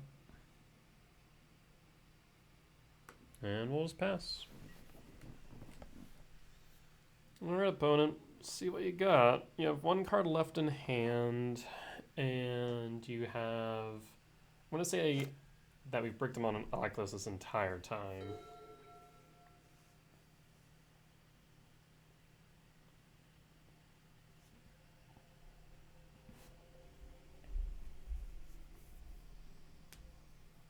Opponent's thinking they could have something in hand. But actually, no, I was about to say the timer's just frozen. They're paying cost for something. Null Drifter. Yeah, that's fine. So that's a surgical extraction. You must have drawn into that.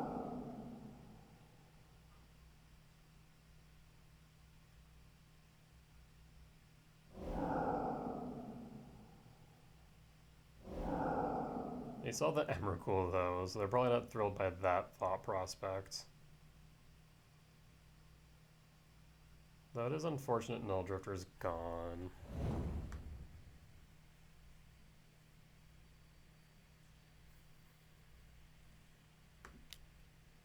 I mean, I guess the question of the day comes down to, do you have a counterspell in hand? You're paying cost for something. I'm going to say Abhorrent Oculus. I want to say you drew into the surgical. You've been sitting on the Oculus for this entire time.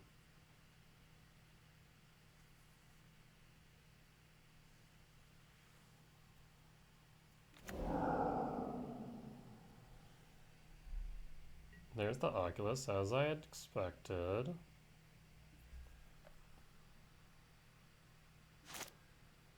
Alright.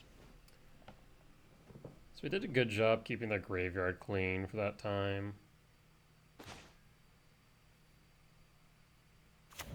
Well, friend. So this will be 1. I don't know why these are separated. 2, 3, 4, 5, 6, 7. Fortunately, not enough to play this and the breaker.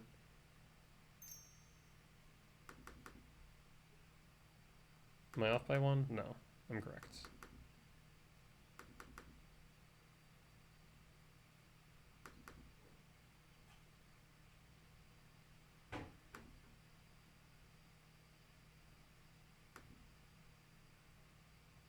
And 1 more.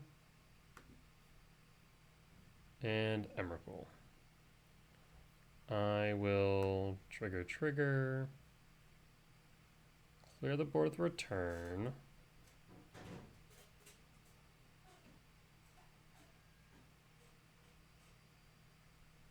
Yep. Say goodbye to Oculus as well as the manifest creature. Yes. Pass.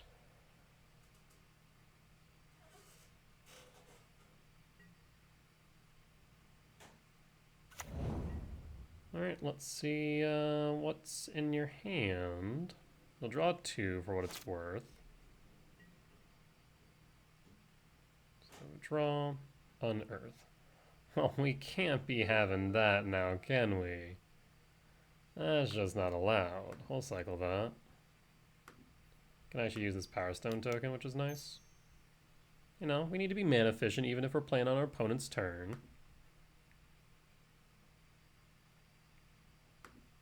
So cycle the unearth. Draw.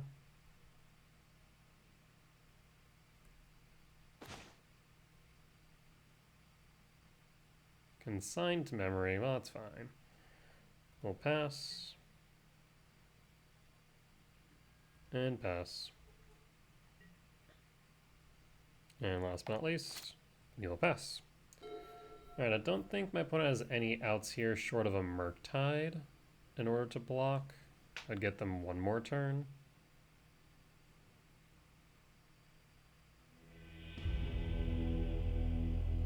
And we got there. Clean 2-0 win against Dimir Oculus, ending with a 4-3 result at the end of 7 rounds. So not too bad. We definitely had some sloppy plays, but otherwise had some good ones too, so I can't complain too much, but always good to recognize that we still have room for improvement.